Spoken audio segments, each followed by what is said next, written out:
Brought to you by SunWest Genetics.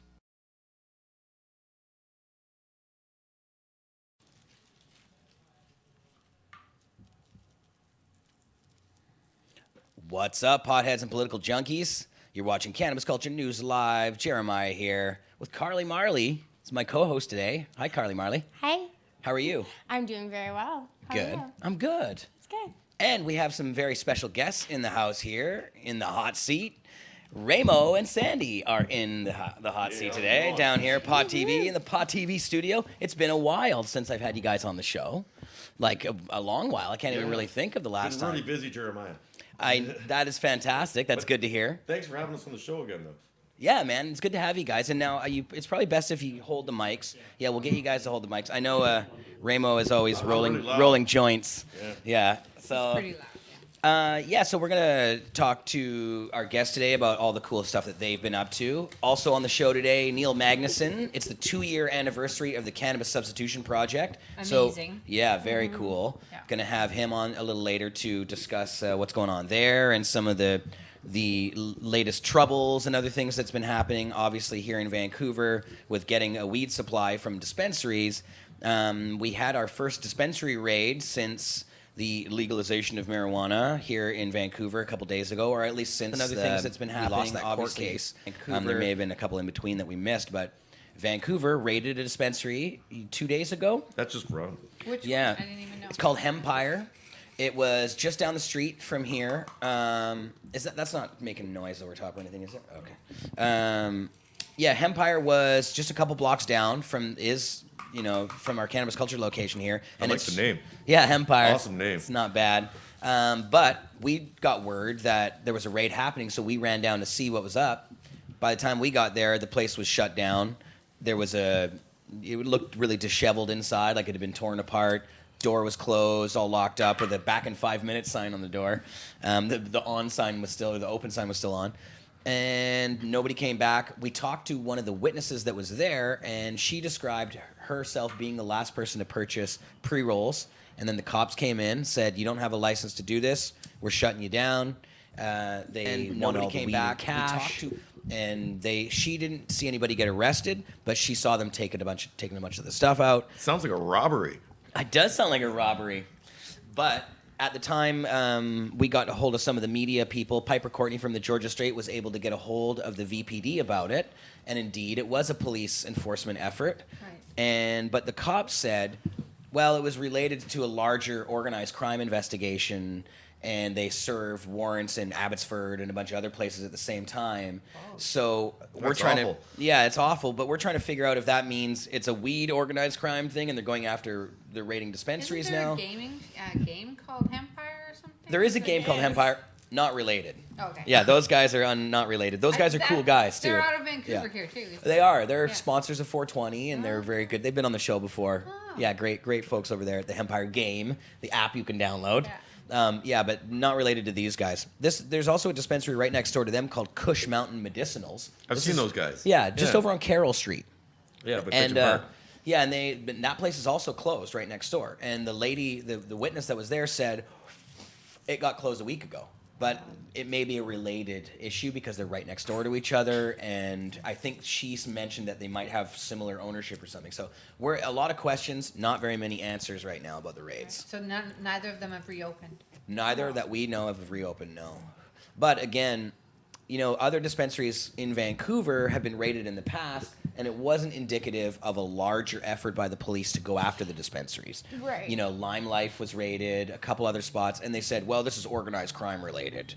So, Which, there was rumors in the community that it wasn't the standard crew that you usually see running a dispensary. So that kind of, made sense. But I don't know, it seems kind of convenient to be like, oh, it's organized crime when, like, they said at the beginning of the month we're going to crack down on people, and now they're cracking down on people this month. And the papers and the guys over in Toronto said that Mark and Jody and Cannabis Culture was organized crime. Right, the police actually. The So this police was said the that, you know what I Toronto mean? Police Department when they came out when they raided and closed our stores in Toronto. They made a big fuss and said cannabis culture is linked to organized crime. And the guy's like, "Oh, I think when people find out cannabis culture is linked to organized crime, they're going to be really, really surprised and shocked." It's like a bunch of horse shit. Like, It's like yeah, just still waiting because for that we're evidence to committing show up. crime and we're very Yeah. organized at doing it doesn't mean we're organized crime. They're Right. great at the propaganda, right? It's Right. A big giant Exactly. propaganda war. Well, Exactly. spin So what cycle. qualifies Yeah, as exactly. what qualifies as organized crime? In their exactly. eyes, What you know? qualifies? 3 people. For me, 3 people, right? yeah. Yeah, that's a conspiracy, right, to commit a crime. But in my eyes, really, for the Vancouver Police Department, I think that when they use that word, they're describing groups that are organized in using violence as part of their organized crime. So Yeah. using pressure or, Our people are non-violent, though. our people are completely nonviolent. And like, But that's the whole that's point of what we do. generally- That's generally we don't really know for sure what they mean for sure. And I would never Could be claim that anyways. the guys at Lime Life or at Hempire are part of some violent group. I have no idea. I would never say that. These guys might just be normal dudes like anybody else. So again, there's not very many answers coming from the cops. They were very vague about it. Wow. But I guess time will tell if we start seeing other ones get popped. Wow. Yeah. Keep your guard up, guys. If you're working in a dispensary, be prepared. Might get a knock on your door while you're Yeah. working. You know, it's crap because usually the people that work at a dispensary, they can't really work anywhere else. They're Right. knowledgeable cannabis. They're usually patients that consume a lot of cannabis, and there's not a lot of job openings for people that consume a lot of cannabis. No. Right. Well, now it's go work for the government of British Columbia for $25 an hour to stand around and do nothing because they don't have any stock and they don't have any stores open. They really didn't have their shit together. Like, it's serious. No, it's brutal. Well, and so Ramo and Sandy, I wanted to talk to you guys about some of the amazing stuff that you guys have been up to. You have been able to prosper on the legal side of things. With To a degree, yes. Yeah, with the companies that you set up and stuff, and you've got some cool stuff going on. I've got some of the swag here. We got some supercharged dab mats here from Ramo Nutrients to give away, and actually some shirts and calendars, a bunch of cool stuff. The calendars are a bit of a contest that we do every year. Oh yeah. Yeah, they're from actual customers. They send us their pictures, and we look at them all, and then we select 12 winners, Oh yeah. and then we put them in there with their Instagram and all their social media stuff, so they can get a little bit of exposure, right? Yeah. It's Very our way of cool. recognizing them, right? I'm So- going to open this up so people can see some of the I like stuff that idea a lot. inside. Yeah. So tell us, Ramo, about the Nutrient Company and what you do there and how long you've been doing it for and what you guys are up to. Well, we're almost 5 years old. Yeah. We manufacture nutrients. We're actually one of the only nutrient lines that is totally approved by Health Canada for use at LPs and for micro cultivation. That's we have very one of, cool. We have one of the lowest heavy metals tests in the entire industry, which is really outstanding. And actually, I can show you this thing here. Oh yeah. It's a controversial award, but we've won it twice. Yes, the controversial Lift Award. Yeah. And this one's for Nutrient Company of best- the Year 2 years in a row. Yeah. Well, that's one of the ones that was actually deserved. Yeah. Unlike their one for, what was it? They gave a Lifetime Achievement Award to, what's his name from Canopy? Was that them? Oh, yeah, that was. To Bruce Linton. To Bruce Yeah, Linton. Lifetime Achievement Award. He's Yeah. been going for 5 Does he even years. smoke weed? I have no idea. He doesn't smoke weed. That's No. bullshit. But so that's cool. So you got the Lift Award. Now, how was this actually voted on? Like, I don't know how the Lift Awards I don't actually work, even but know, to be honest with you. I don't know. it's a nice unit though, pretty heavy. Yeah. I think we were nominated. Cannabis Culture was nominated for a few Lift Awards too. I don't know who actually is same with us, responsible. yeah.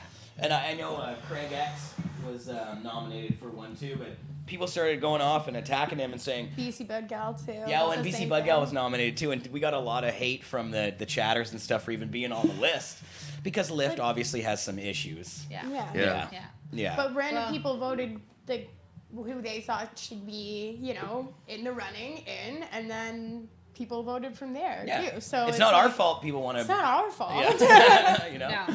No, and same with you guys. Like you guys actually deserve that, and you guys did go to Lyft and had a great booth there. Yeah. Yeah. And it's one of those things where you have to sort of, as you get bigger, you need to have a bit of a presence and so show you're there, going to be there for a while, and that's what you got to do, unfortunately. But Yeah. Well, these shows are a good way to connect with the end users. At Lyft, we gave away 460 mini charge kits and over 1,000 T-shirts. That's people were coming down, getting their nutrients and their swag with shirts and lighter leashes and lighters and dab mats and the rest of it.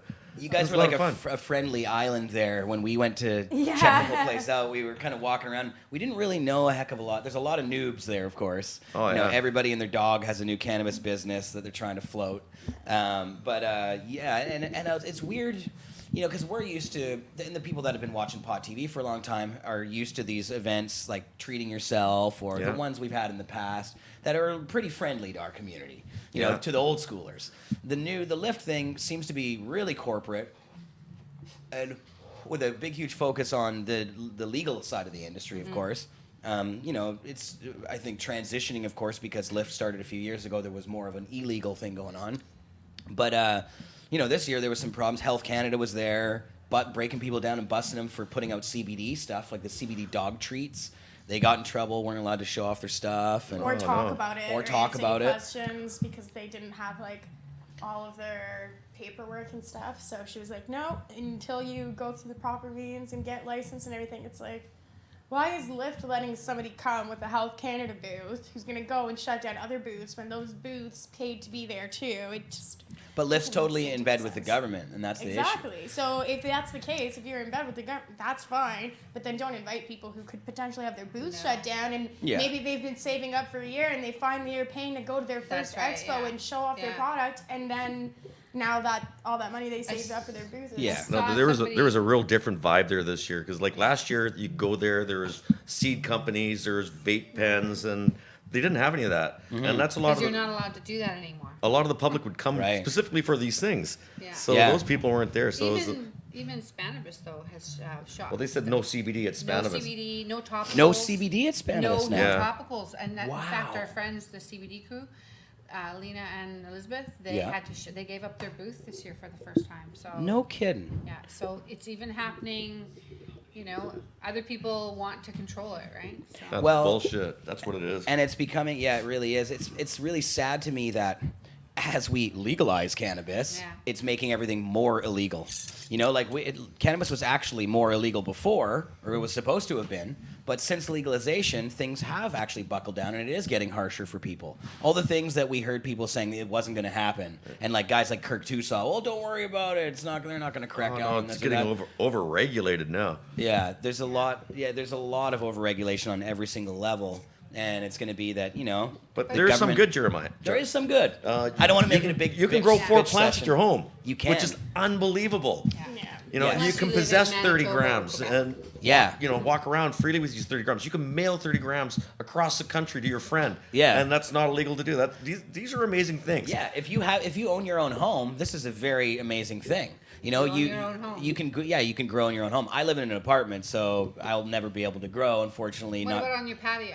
landlord won't allow it, and it's not allowed to be Oh, right. visible What? according to the law. Right. Yeah, so no, our landlord is bad. See, that's where I like Spain. The thing is, though, Yeah. I think it was McMahon who was saying something about growing on the patio. Happy 420, by the way. Happy 420. Happy 420. I should roll a joint. Oh, this is Oh. for the bud camp. Oh yeah. Okay, let's Zombie show this. Kush from Ripper Seeds. Nice. And I'll roll it up real quick. Damn, that smells amazing. Here, we'll Okay, bud cam bud that. cam. Yeah, I was talking to someone. I think it was McMahon was saying, Does that like, smell what are good? they gonna really, what are they Oh, gonna that looks really great. do?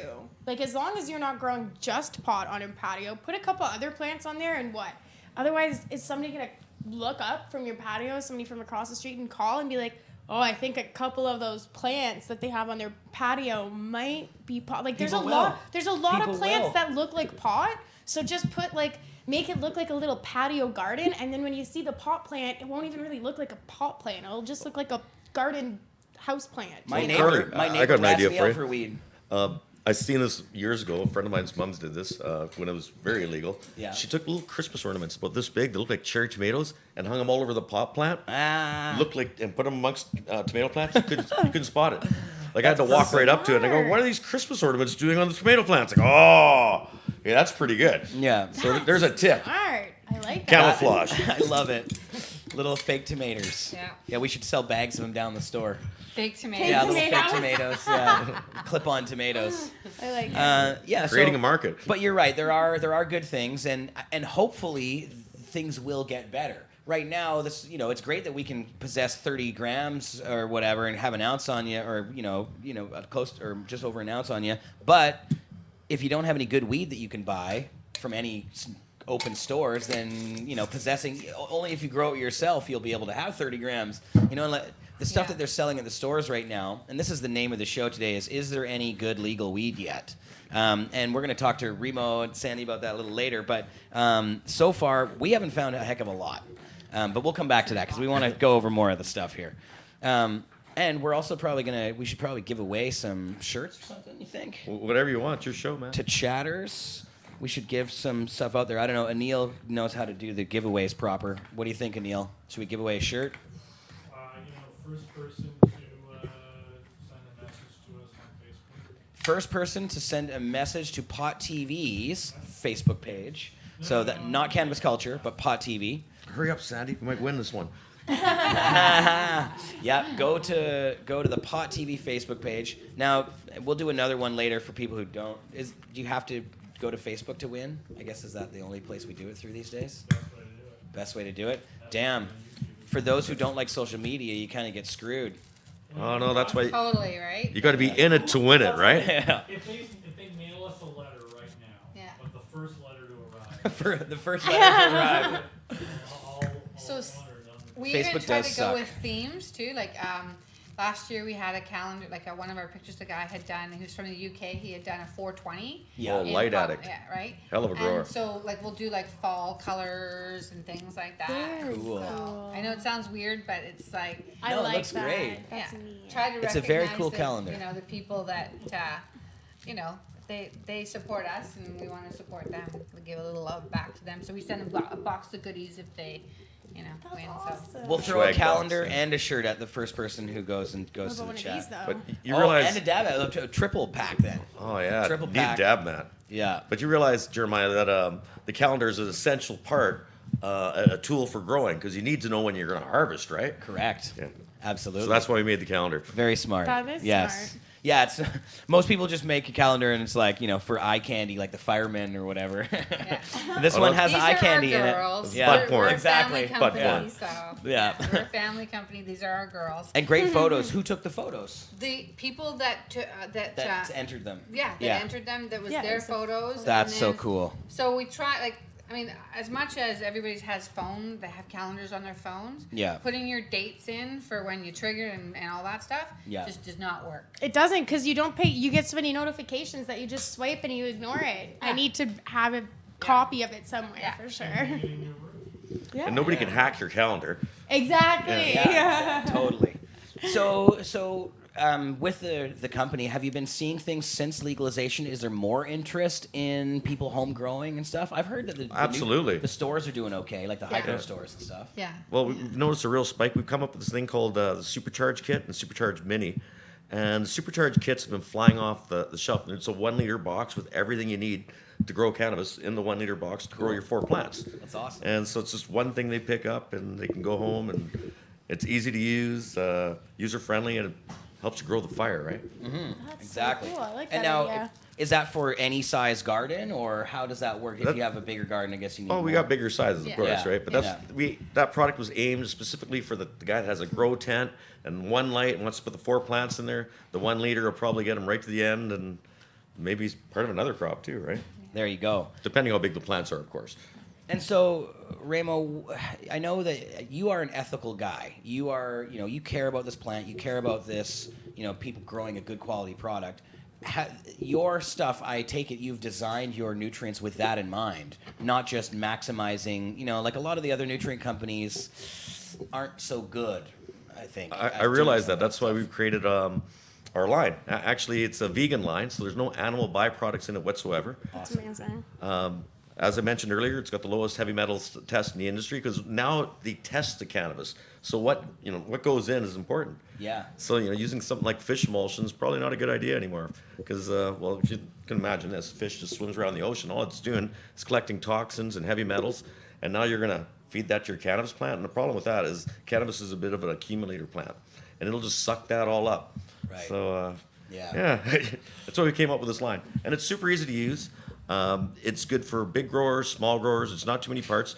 We made all the products into stacker products, so they're not just one thing. They're 4 or 5 different things. For example, my Velo kelp is just not kelp.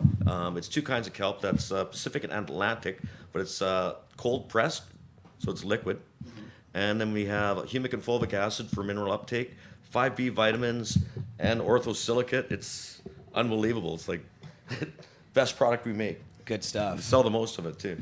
Very cool. Well, I'm glad to hear that it's going well. And you said there has been a spike, in orders and things like that. Oh yeah, Yeah. it's great for people who also use probiotics. So it's like, for example, we like to recycle our cocoa and our water. So, for example, like we were recycling our cocoa for 7 years. So you have to be careful what you're putting in because you don't want to kill off your beneficials. So that's why it's really important to, be careful what you're putting in because you don't want that building up in there. Right, So, exactly. yeah. And I mean, this is all going in our body, right? Like Yeah. everything you put in is going into you eventually. Well, you know what? Talking about what goes in your cannabis. A lot of these LPs, they don't like to. Can you imagine this here? I'm going to use an analogy. Can you imagine buying a Ferrari or a Lamborghini, and then you go to Chevron, and then you put the crap gas in? That's what they're doing. A lot of these guys are growing with powdered nutrients, and the problem with that is that some of these powdered nutrients are extremely high in ammonium nitrate and pretty high in nitrogen, and it's hard to leach out of the cannabis. And what you get is fireproof cannabis. Right. And it burns with a black ash, not a gray ash like this. I just lit this. Can you see it's gray from there? That's how it should. It should Yeah, you want burn like that. nice white That's ash. what the black market and the gray market's used to, right? Well, these guys are learning that because like everybody made the mistake at the beginning. The first time they grow, they go, "Oh, what's around? Oh, I can get Miracle the Grow or cheapest Plant stuff, Prod. right? That's the cheapest stuff." Yeah. They grow a beautiful plant and they go to smoke it and it's fireproof and you're holding a Trying lighter to- to it. Yeah. And that's when you go, "Oh, there's got to be a different way." And that's where Well, they're liquid not nutrients. flushing it at all. Some of these guys. Some of right? these, there's True. actually, it was funny. Yeah. I was at a lecture, and this professor was telling, like, there's a room like 250 people, telling people that they didn't have to flush, right? What? And I'm just like, okay, all right, If you want all that inside of you. sure, Yeah. okay. But at the same time, it's kind of one of those things where it kind of reminds like a lot of these LPs, a lot of these CEOs, they don't smoke cannabis, so they don't know. So think of a time that you know of, Right. where we all know of, like a while, like maybe 10 years ago, where there was a lot of people around who were selling, packs or whatever, Right. and they didn't smoke cannabis. Right. So, that's where we are right now.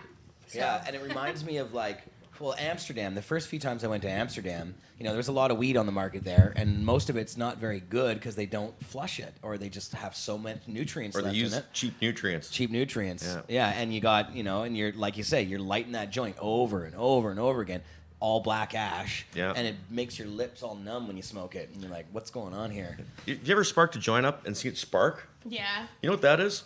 That's the phosphorus, because we use a lot of phosphorus when you're growing cannabis to make the flowers, and it's the phosphorus igniting. So when you don't leach your cannabis properly, you get those sparks. Wow. That's not That's good. a side tangent thing, sorry. Yeah, no, that's good though. This is the kind of stuff I love because we learn a lot from you guys. Like, well, even we could even talk about pesticides too, right? So there's pesticides that they're not allowed to use pesticides, although there is approved list of pesticides. 22 of them apparently. Yeah, but they Yeah. include things like, for example, there's a product called Millstop, which is Potassium bicarbonate. which Great is product It's for actually killing- organic. For killing powdery mildew, this is the stuff. Oh yeah. Okay. Yeah. Yeah, it's But it's not approved- available to the general public. Yeah. This is the stupid thing. But it should be because it's totally safe. It's approved by the Canadian Food Inspection Agency, Health Canada, and the FDA. But yet you can only get it if you have a license to grow cannabis. Well, you need a pesticides license because they make a claim that it kills powdery mildew, even though it's completely safe. But Yeah, you can because buy they it make- at Walmart yeah, as you just potassium buy it. bicarbonate. Potassium Yeah. bicarbonate, and then you just mix it up yourself. And Yeah. it's The not- mixing rate for anybody that's out there is 1 tablespoon per gallon just for preventative and 2 tablespoons per gallon for cure. So if you have a little bit of powdery mildew and it's got to go, put 2 tablespoons per gallon in there, give her. There you go. It works really good. It's very effective. So these are very cool things to know. But yeah, it is scary that there's, that it sounds like that one's okay, but I think Monsanto even had one on the list of the 22 that were able to be put into the new legal cannabis. And the thing that I wanted to ask you about, Remo, because you're a grower and you know about this stuff. This microbe count, the whole thing that you have to have 0 microbes in your weed, is that necessary? Like, is that something that's a good or bad thing that the government is doing this? You think it's good? Yeah, because you know what, some of these. Yeah. Okay, I can't name names because I had to sign non-disclosure agreements. I've Yeah. been into a lot of LPs. There's some really good ones. There's some that are not so good. There's some that I'm just going to be completely honest here.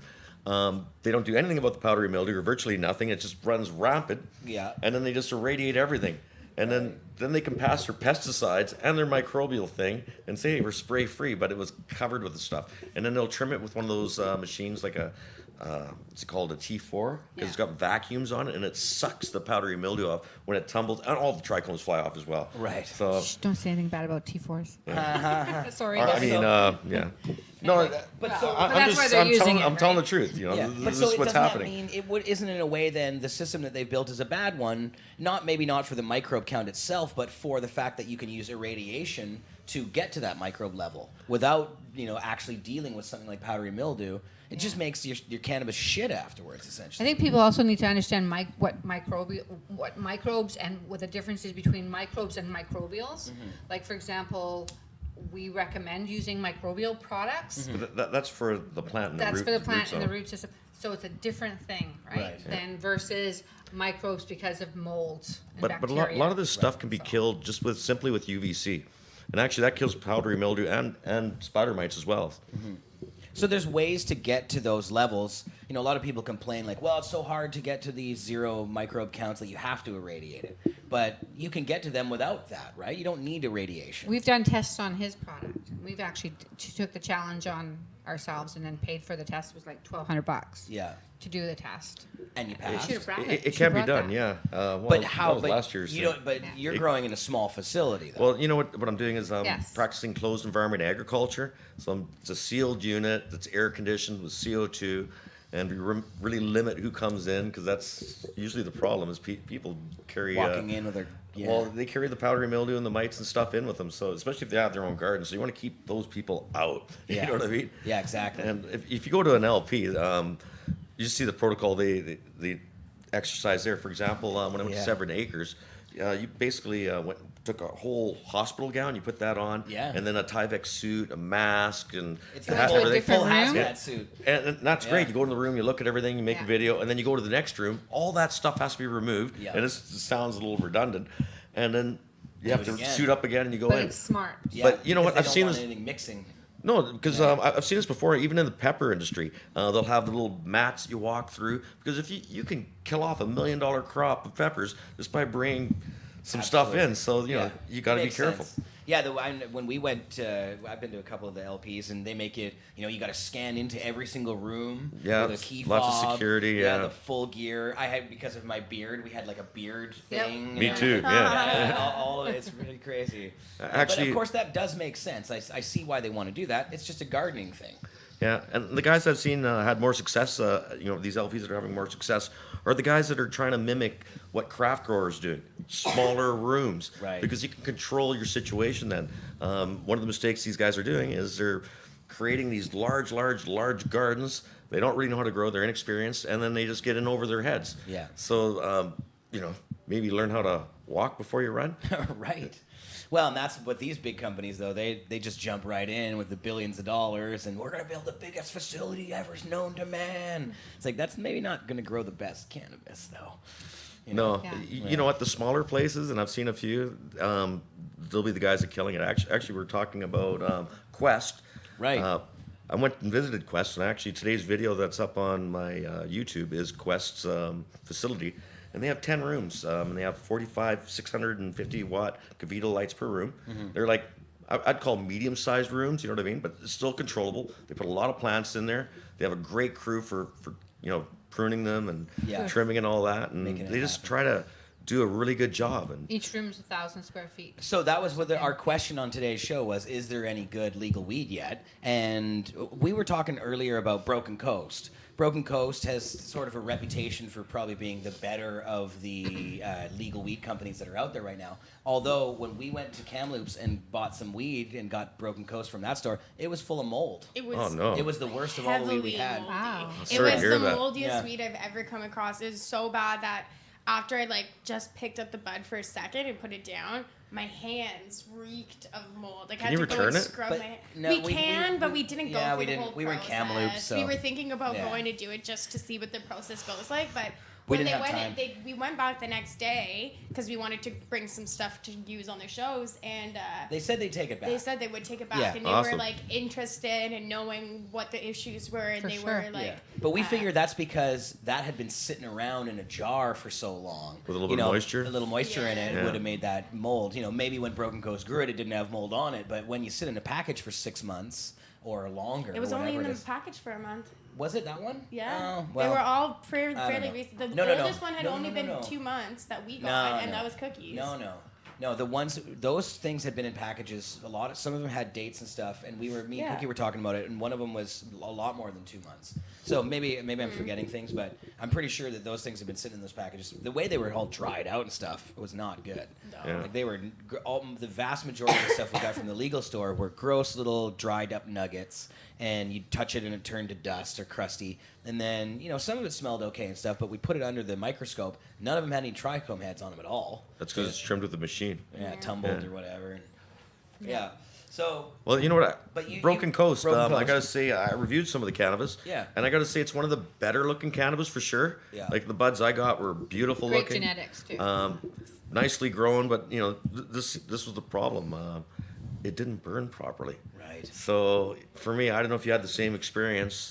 We did have another Broken Coast one that Yep. was, pretty much We- the same thing. It looked really nice. It smelled really nice. Then we burned it, and it burned black and didn't burn properly. And actually, Jody is she's a medical patient and Right. orders from Broken Coast. She Right. ordered from a few different ones before. And our Broken Coast jars, opened them up, nice looking buds, smelled good. Same problem. We lit them up, got to light them over and over again, burning black. Oh no, it should be gray. See that one there that Carly's Yeah. got? Maybe That's show what that you to the want it to camera. look like. That's a gray ash, and this is what the LPs are lacking right now. They're not, and we're just doing this at random. Yeah. It should burn like this. It should be nice and clean. It should because this is what gives you a good smoking experience. Having to continuously relight it. Yeah. And Or- that little black when you smudge it, that could be That was from from the the side, that was rollie from the itself. paper, yeah. Just- Rollies burn black a lot. of Another them, thing, just to go back to the nutrients, one of the things you'll find, like a lot of people are like super, super high on organics, for example. You can be organic but super high in ammonium nitrate, and the problem is ammonium nitrate is what's going to stop it from having a Oh, nice gray that makes it ash. but- fireproof. Right, exactly. Mm-hmm. Yeah, So- fireproof. Or should I just roll another one? Fireproof weeds. Calvin, you're super Sure. high Right. in ammonium nitrate, right? Yeah, Oh, exactly. I got another one for your bud cam. Oh, nice. Let's check it out. This one is called Donkey Butter, and it's from Exotic Genetics. I actually reviewed this cannabis. It's from a private grower in the interior. He did a really good job. Used our nutrients, and I reviewed this with the band Monster Truck, the singer John. Oh, yeah. We went and met him, and he helped us review the cannabis. This is one of the highest rated cannabises so far on my show this year. Cool. I've been Nice. reviewing a lot of cannabis lately. I don't know if you is got not that. illegal. This is illegal, though, right? Well, Or this is let's say private grower. Private grower. Because Not- it's not not illegal. illegal for him to produce Right. 4 plants and share some of that with me. not right? legal to sell, but Yeah, look at that. It's stuff. But it's legal to gift. right, exactly. But the terpene profile in this one is very similar to like a kosher Kush or like the real OG Kush if you go to LA. Not what they call OG Kush up here. I find what they call OG Kush up here is more like a Surrey Kush. It's not the real thing. And how I realized that is I went to California a bunch of times and I had the real OG and it's like has a distinct flavor to it and a distinct smell. Very cool. So I'll roll one of those up. And so you think Quest is the LP, the winner of the LPs that you've tried? So far, one of the best I've seen. When we smoked the cannabis, not only did it look great, but it smoked with a gray ash, similar to what we're smoking here, just like what you're holding there in your hand. It looks like Exactly. that. Oh, Here's your bud cam. White ash. See, white ash. You can see it from there. yeah. That's the way it should be. That's what we're expecting. So hopefully some LPs are watching this and going, oh, really? That's what they want. They want to burn clean. Yes, we want the cannabis to burn clean. But you know what? I encourage everybody to grow their own cannabis. That's probably a better thing. Then Yeah. you're in control of your destiny, and you can make sure you have clean cannabis. Well, and hopefully some of the people that actually know how to grow are going to get these micro cultivator licenses or nursery BC is licenses. really messing that up. Yeah, they are. BC is really messing that up. The municipalities are saying, "Oh, we're just going to have some more information sessions about that." They won't give them the actual facilities to do it. They won't license No, the spot zoning. to grow it. Yeah. No, it's really crazy what's going on, and it's the NIMBY thing, right? And they're Not in my super backyard. they're super Yeah. aggressive about it, and this is their chance to get everybody back for all the people that were growing what they call illegally that they couldn't do anything about. Right. Honestly, Yeah, but if they don't be careful here, they're going to miss out on a chance for revenue, because there's a lot of good tax Yeah. money that can be raised here. yeah. Well, and it's again, I think you nailed it, Sandy. Is that there's these local politicians who they have some power, right? Yeah. And they feel like flexing on this issue because there's a lot of conservative attitudes around cannabis. Still. I had a conversation with a city councilor yesterday who I was blown away by how aggressive he was with me. And I honestly felt like he bullied me. Wow. And I was just like, wow, that's how you talk to people in your community. I've lived in our communities like for... Was that in Vancouver? No, in Maple, where we live, right? Maple Ridge, yeah, right? Maple Ridge, And yeah. I was like shocked that's how we're Here, a business Carly, smell owner this. in Maple Ridge. We employ people. We're expanding. We're an exporter. We ship to 29 different countries. And over 500 stores as well. Over 500 stores, and we're expanding, and we pay good money, or we pay our taxes, so, that's how you're going to treat your citizens, right? So there's a Yeah. lot going on right now with our politicians that are really, they feel like pretty emboldened right now to try and stop this, which is a shame. Because if you look at the statistics about, for example, population in British Columbia is about 4.5 million. Population of Alberta is about 4.5 million. Sales for legal cannabis in BC was 1.2 million for the month of December. Right. 12.5 million for Alberta. Yeah. Those are the numbers that we should be, either that, at the same time, if they're not making it so that the zoning, so what's going to end up happening is BC is going to have weed grown from Ontario. Yeah, exactly. Yeah, currently the BC That's really bud, brilliant. Yeah, it's. Quest weed, I thought that we're BC talking Bud about. was the It's being shipped to Saskatchewan. It's not being sold here. Not even being sold in BC because they've messed it up so much. Oh yeah, it's ridiculous. So. Well, and this whole, for those who don't know out there, now you have to put all the weed through a government source first. So if there's any weed that's being bought in a retail store, it goes through a government wholesaler first, essentially. The government gets its hands Which on is- it as a middleman. Who has an agenda to prevent legalization from happening? Or showing that it's looking like it's actually doing anything any good. Right. Right? The government does. So, Yeah. yeah, but there's, there are people who want it to fail, right? Oh yeah. But for you know what? sure. The problem is this. You can't undo it now. Right. It's out of the box. yeah. It's out The of genie's out of the bottle. Yeah, the genie's out of the Yeah, bottle. I think so Grow too. four plants. You can grow four You can grow plants. four plants. Exactly, right? Yeah. Grow 'em big, guys. Yeah. Yeah. No kidding. Yeah. Yeah. Well, yeah. There's a few places where that might not hold true. The Quebec issue is one thing, but Manitoba as well. Actually, Yeah. and there are municipalities who are trying to get together, and they're saying they can't tell Manitoba that the province can't tell them that they can't allow people to do this. Right. So they're getting together and saying, no, we're going to allow it in our town. So there are communities that are doing that. So good on those guys, right? Yeah, that is good. And Alberta has it going on. Oddly enough. It's kind of weird. The prairie provinces are dealing with the cannabis distribution and stores way better than BC. It doesn't Yeah. make any sense at all. Like, it's way easier to access cannabis as a recreational user in the prairies. Yeah, Why is that? The NDP fucked this one up out here. Which blows me away. Yeah. I thought the NDP was, pro cannabis. Like, what happened? Yeah, no, you know what it was is they're pro cannabis, they're more pro union, and Right. the BCGEU wants to clamp down and control this whole thing, and that's who's got a lot of the control over Right. stuff. It's all the union in charge. So how many stores do we have open in BC? We have, I think, Five? 5 total. 5, right? 3 in Vancouver, 2 in Kamloops. Is that right? Yeah, I think so, yeah. And I've so Or now. one in Kimberley, too. Oh, Kimberley, right? That's Right. right. And then That's in convenient. Gibson's, they have the sweet shop. S&M Sweet Shop was given a license to. S&M Sweet. Yeah, S&M Sweet Shop. Awesome From the name. municipality, given a license to continue without getting their provincial or federal licensing stuff. They were asked so to the just municipality change said, their, "Go ahead." Really? They're told they have to comply with all federal and provincial regulations. Oh. I mean, they would need to get A license. apply for a license. Right. But the language is not as strict as it is with the other 3 shops in Gibson's. Okay. They've also been given temporary use permits for Neil, a year. nobody can They hear have to you on have the that in mic, place. but you should say it to the microphone. But we'll get you. Neil's going to come on in a bit. We'll re-explain that stuff. But yeah, it's SM Sweet Shop has to get their license then. Well, they haven't. The language is different for them than the other 3. Don't go into a big story. I just wanted to You get just you asked him. You Yeah. said not without the mic, and then you asked him another The question. answer is yes. They have to get their license essentially. Yeah. Oh yeah. But yeah. So, but Jack, our lawyer Jack, who used that S&M thing as an argument, or is using it and saying that we should be able to get municipalities to go outside of, because with this this Vancouver case that we just lost, that part of the loss was that it was actually a win. It was that Vancouver has the right to license those dispensaries in the first place, Yeah. but also has the right to shut them down if they want.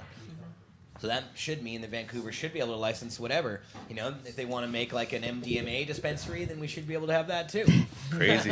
I think, and two, there's a big Sell water fight and about glow the sticks. money. Like, Good idea.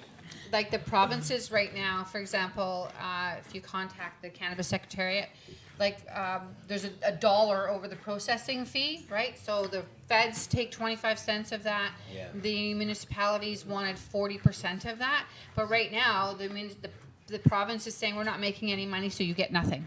So there's no incentive for the provinces, for the municipalities to move forward, and because they don't see it as there's any benefit to them, Right. which is kind of unfortunate. So.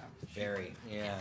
No, that's terrible. Do you guys know if Quest has an online shop at all? Can you buy it online anywhere? You can buy, I believe you can, there's some stuff happening that, some interprovincial stuff is going to be possibly happening so that you can buy it through one of the online ports that'll be for all the provinces, Okay. or the western provinces. Huh. But currently, there's probably no way to get it if it's being sold only in other places. Yeah. Unless to you get have your a buddy- friend who goes your and buddy in buys it for Saskatchewan. you, and Buddy then in- they can, yeah. And then mails they it. can gift it to you. Yeah. Yeah. Visit. Yeah. What If you have Carly said. anybody's there in Saskatchewan. Yeah. You can, they can Hey, send we you know 30 some grams in the Saskatchewan mail. people. We got some friends in Saskatchewan. Come on, Jeff, mail us we some can weed, send- man. They sent Jeff on down to Quest. Yeah. Well, that's very cool.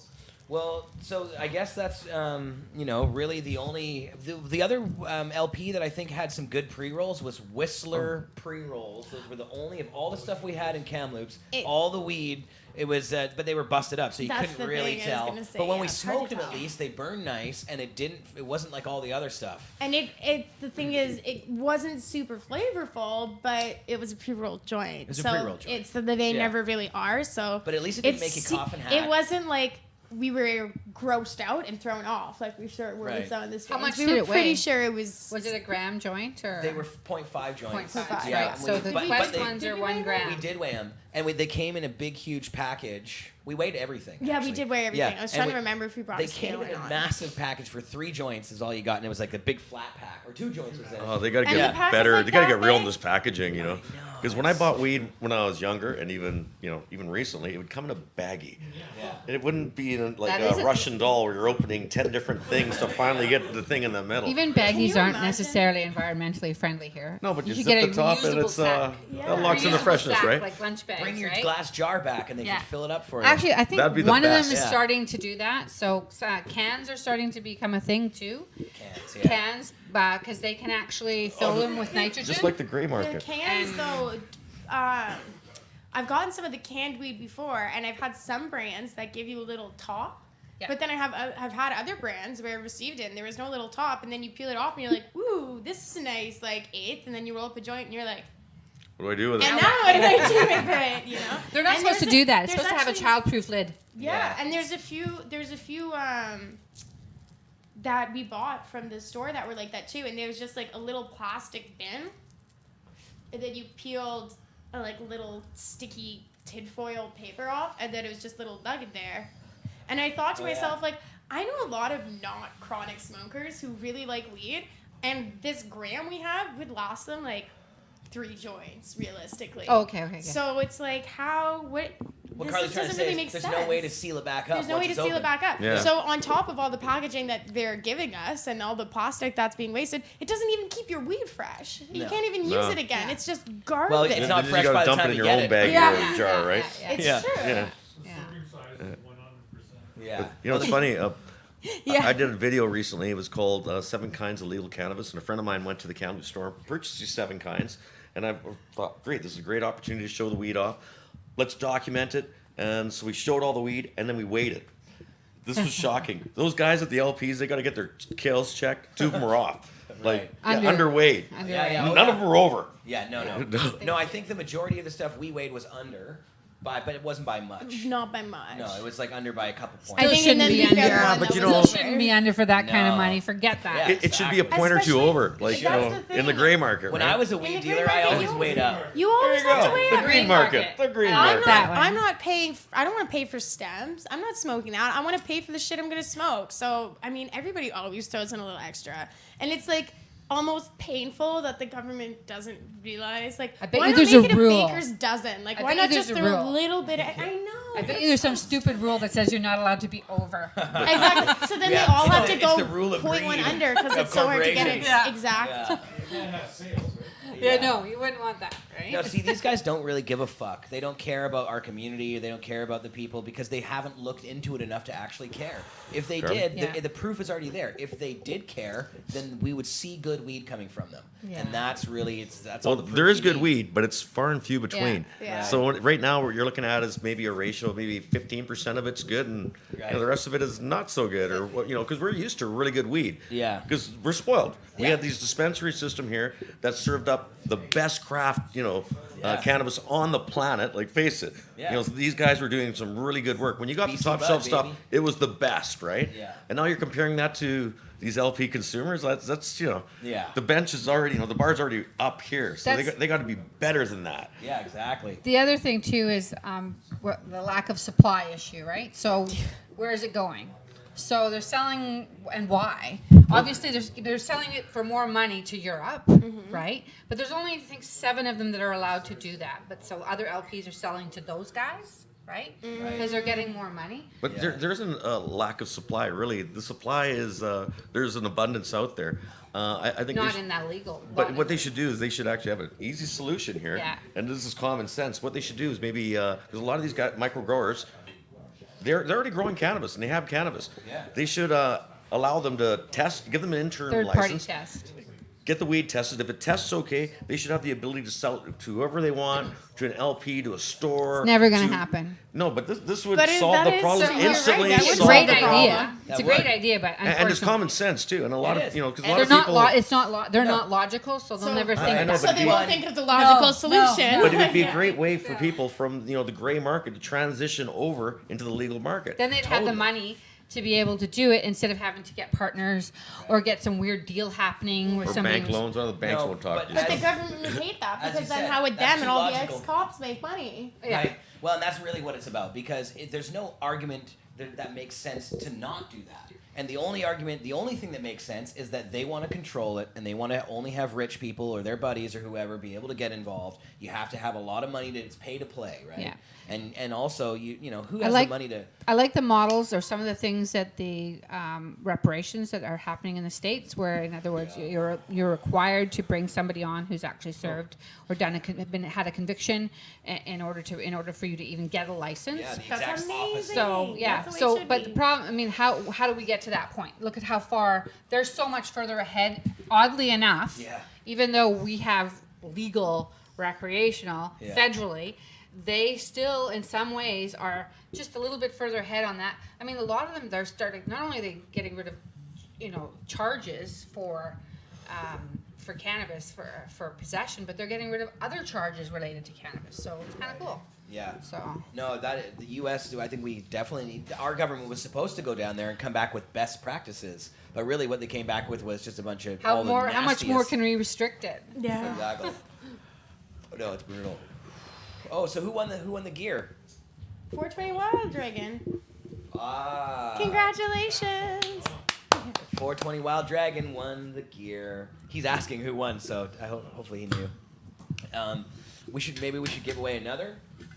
But On YouTube. on YouTube.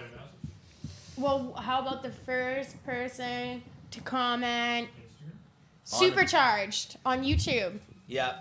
First person to Alright. comment Supercharged. Can Yeah. get little Supercharged merch. There you Get go. yourself a dab, man. But it can't be Wild Dragon because he already won. You already won today. Yeah. Yeah, today. They could just leave a comment on YouTube. Send me their address. That's okay. We can get them. We can get that address an after. email. We can send it through They- email. We can get the So email. yeah, first one. Oh, Supercharged. Oh, that's close. No, doesn't count. That's Yeah. different branding, Doesn't count. different products. Different branding. Well, that doesn't actually Yeah. count. It's got to Yeah. be correct. Yeah. So who was it that won?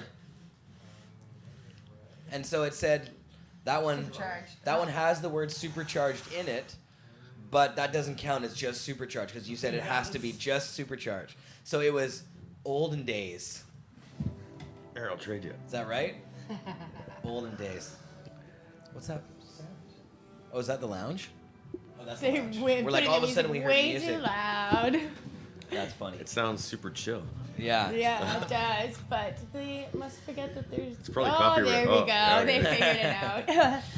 Yes, we're We're like here the at parents. Turn it down. Lounge. Yeah. Damn kids and their music. Yeah. Speaking of music, oh, we have a video to play. Oh, That yeah. This is features comedy. Ramo and Yes, his indeed. dope ass band. What's the name of the band? Well, we're known before as the Stoner Gate. Stoner Now we're Gate. the Buzz Monsters. For now. All right, well, we'll check the video out and then you can come back and tell us a little bit more about it. Okay. Yeah, let's check it out.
Damn, that's pretty dope. Metal. That's awesome. Yeah. So Remo, tell us about the band? Well, it's our stoner rock band, and we got the lead singer for Arcane Sugar singing there, and actually the Elevator. Did you clue in what the Elevator was? I wouldn't have clued in probably unless you told me beforehand. Okay. I overheard you talking about acid or something. Well, you know when you take acid and you're waiting to get high, Yeah. that can be compared to waiting for the elevator, right? Yes. Could we So use elevator, the come on, mushrooms right? as an analogy? acid. Sure. Yeah. Sure. Okay. Unless you're taking tea, I'm then more, it's you know. pretty quick with And then the as tea, soon as you right? hop on, you get high real quick. Yeah. the Indeed. elevator. Indeed. So that's kind of what that was all about. That's pretty cool. That's pretty dope. Did you know that the Beatles, the first time the Beatles ever did acid, they got on an elevator and they thought it was on fire. Oh God. And they came out nice. running and screaming out of the elevator because they thought that the light that came on was a fire or something. That's what Paul McCartney says. See, that's good drugs. Yeah. Good drugs. Hilarious. Oh well, that's very cool. Where can people? Is that on your channel as well? Yeah, that's on my channel. It's our third rock video. We make them really slow. guys That song got took us a year to make. We actually recorded a demo for it about a year ago over Fiasco Brothers, and it's taken this long to get to the final product. Nice. But we're not like a pro rock band. When's We're the album coming out? At this rate, we're gonna be like Boston. Like, give us a decade. 24/20. Yeah. Yeah. All right. Yeah, there you go. That'd I'll be out there with my walker. Well, I really appreciate having you guys on the show. Totally awesome. I think we didn't show off a couple things though. There was a couple more things. Oh, I We got a had couple things right here. magazines going on. Yeah, Hi Canada was an issue. Me and my beautiful wife and my other beautiful ladies are on the cover of Hi Canada magazine, Yeah, and and had a bunch of articles in there too. I had two articles, one for me, one for Sandra, and my Canna Bar where I review cannabis every Monday. It's also been featured in the magazine. Haha, There it is. there you go. That's awesome. Very cool. So that was one thing I had to show you, and then I guess this is the last thing I There have to was show you. another thing. This is older, but This is Oh, an yeah. older thing, but I haven't been here for a while, so I You figured this was haven't. noteworthy. I know. This is High Times magazine, Yeah, I'm a big High Times and fan. this is top 10 strains of the year. And this kind of floors me. They picked the Ramo Chemo, which is a strain I created like years and years ago, but I shared with Dana Fem because I wanted BC Bud to be in Europe and around the world, so when I show up in Spain, I could smoke some of my own weed, right? There you So go. there it is. It's in High Times. There, Bam. Yeah, here, getting a You made little it. closer Oh. even. Oh, Yeah, yeah. there you go. Closer. Yeah, Is that a too little close? higher, a little higher. Higher? There you Yeah, go. there you go. Look at that. Beautiful. Bam. Looks better in my face, right? That's really a nice shot too. That is. Beautiful. Yeah, High Times, you can criticize them all you want, but they have damn fine bud shots in their magazine. Always. Yes, they do. Yeah, consistently have for many, many years. And now High Times is running Spanibus, just bought Spanibus. not Yeah. till after March 31st, Oh, right? it So is this after. year it's still Spanibus. so, Okay. yeah. Well, good. So one last year before it falls apart. Oh yeah. No, we're going We're for not sure. wishing anything bad. I'm just kidding. So- Although people who watch Pod TV have seen the High Times events before, and they're not always. I mean, they're good. There's some good. There's lots of good, but sometimes not so But professionally hopefully run. now that if they go public, they'll Yeah. have enough money that they To can do it right. pay people to organize it. That would be good. I don't know. That would be good. Yeah, right? and nothing against the So- crew. Like the one that was on the island and stuff was was okay. amazing. That one was actually pretty Not decent. everyone had good experiences. Not everybody had a that good night. experience. There were Including some bad us. experiences. You guys had a bad experience there, but the ones that were in Amsterdam those last couple of years were brutally bad. Yeah. Yeah, and they were like renting out. They had like a fucking. It's like a boat factory where they had the expo in or something. Oh, Some I remember was that, and the great. roof was leaking, roof was and there's leaking, it oil smelled on the like floor. motor oil everywhere. It was The fire disgusting. festival. It was of funny because cannabis when events. one of the ones that happens where they were going to raid the expo center. Oh, we Yeah. left just as it got raided. Well, I was funny because I was watching Derry and Arjan From Greenhouse, in yeah. Barney's, and Yeah. I was sitting there at Barney's, and Ramo had just gone to go, and he'd gotten on the bus, went down there, filmed, and it was down there, and I'm like, oh my goodness. I'm hearing that there's 50 cop cars outside of the venue. Yeah. And like mega cops, right? So I'm like making a phone call, doing everything I can to get him out of there. Yeah. So But you know, the funny thing is you didn't get a hold of me. I just casually went on the bus, didn't know what was going on. Get on the bus. The bus starts pulling away. I'm watching the cops go in. And I didn't think it's getting raided because, Amsterdam has happened how many times? Right. Got to Barney's, rolled up a joint. Everybody's, the place is getting busted. Oh my God. But you know what? From the people that were there, they told me this is how the bus went down. There's a big lineup, and people were smoking joints in line, and you're trying to use up all your weed. And when you Smoking got all to the the front of the weed. line, there's basically a big garbage can, and barrel. whatever's left, just Yeah. threw it in the garbage That's can. exactly And that true. was that. Yeah, they did. They actually, there was two. The first year they got raided, and then the second year was the last year that it ever happened. And that second year, they had that barrel there, and they were just taking everybody's weed. And we actually wondered what they were doing with all the weed that they took in the barrel. And so, Policeman's ball. yeah, we went and asked them. Like, we asked them. Well, this was actually High Times who was confiscating everybody's stuff. You couldn't go in with weed at all.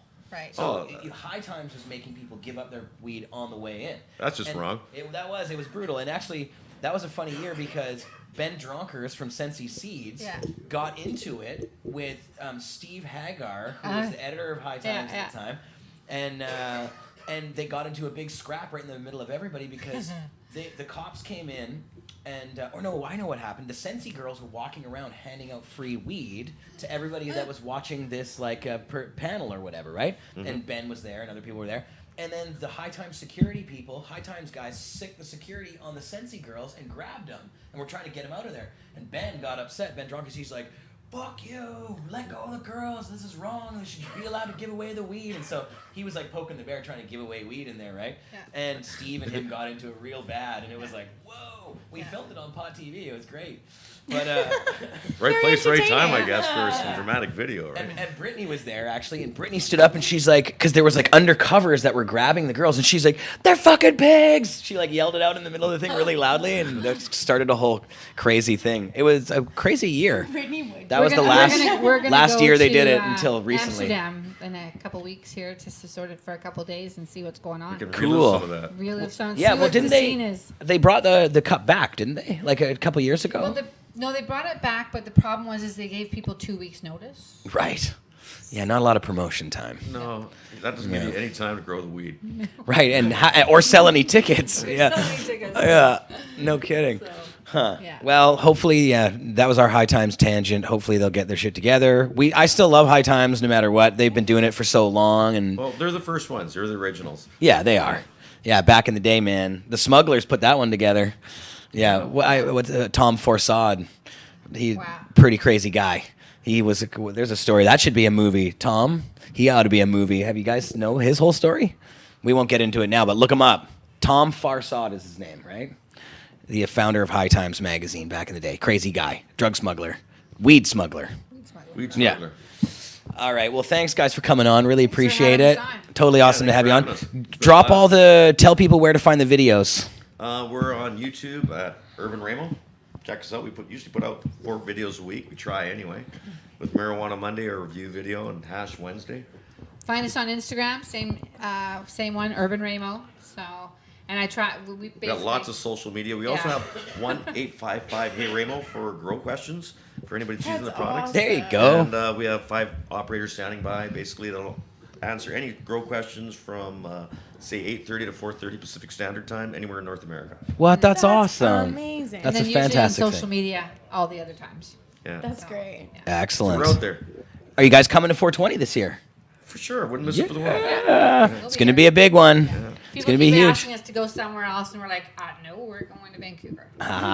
Yeah, it should. When people find out who our musical guests are, they're going to go nuts, but can't announce I it already yet. heard. Yeah. I will say nothing. No, you can't say it on the show. Not allowed to talk I about can't be it. bribed. Yeah. Well, thanks guys for coming on. Really appreciate it, and we'll see you guys soon. All right. Thanks for Yeah, having us. thanks And a lot, guys. Awesome session, by the way. That was too cool. Yeah, it was fun. Yeah, thanks for getting us high with the big fat Ramo joints that are the size of your thumb always. Yeah. And we'll give away some more stuff as well as we go. All right. The thanks. dope calendars. Yeah, thanks guys. Appreciate it. Awesome. So yeah, check these guys out online for videos. And it's been years of doing videos now, hasn't it? Like 2004. 2004. Jeez, whoo-wee. Forever. That's quite the catalog. And with some troubles on YouTube, you guys lost an account, but they gave it back, right? You gave it back, yeah. Yeah, we had the same problem at Pod TV. Took account away. Most of my videos are there. Yeah, there you go. They kept some. Oh, they did? Oh, shit. Thanks, Just guys, the so much. dangerous ones, though, right? Yeah, they're dangerous for the public. Yeah. Very well, they actually told us that they were dangerous. Yeah, Yeah. YouTube needed to.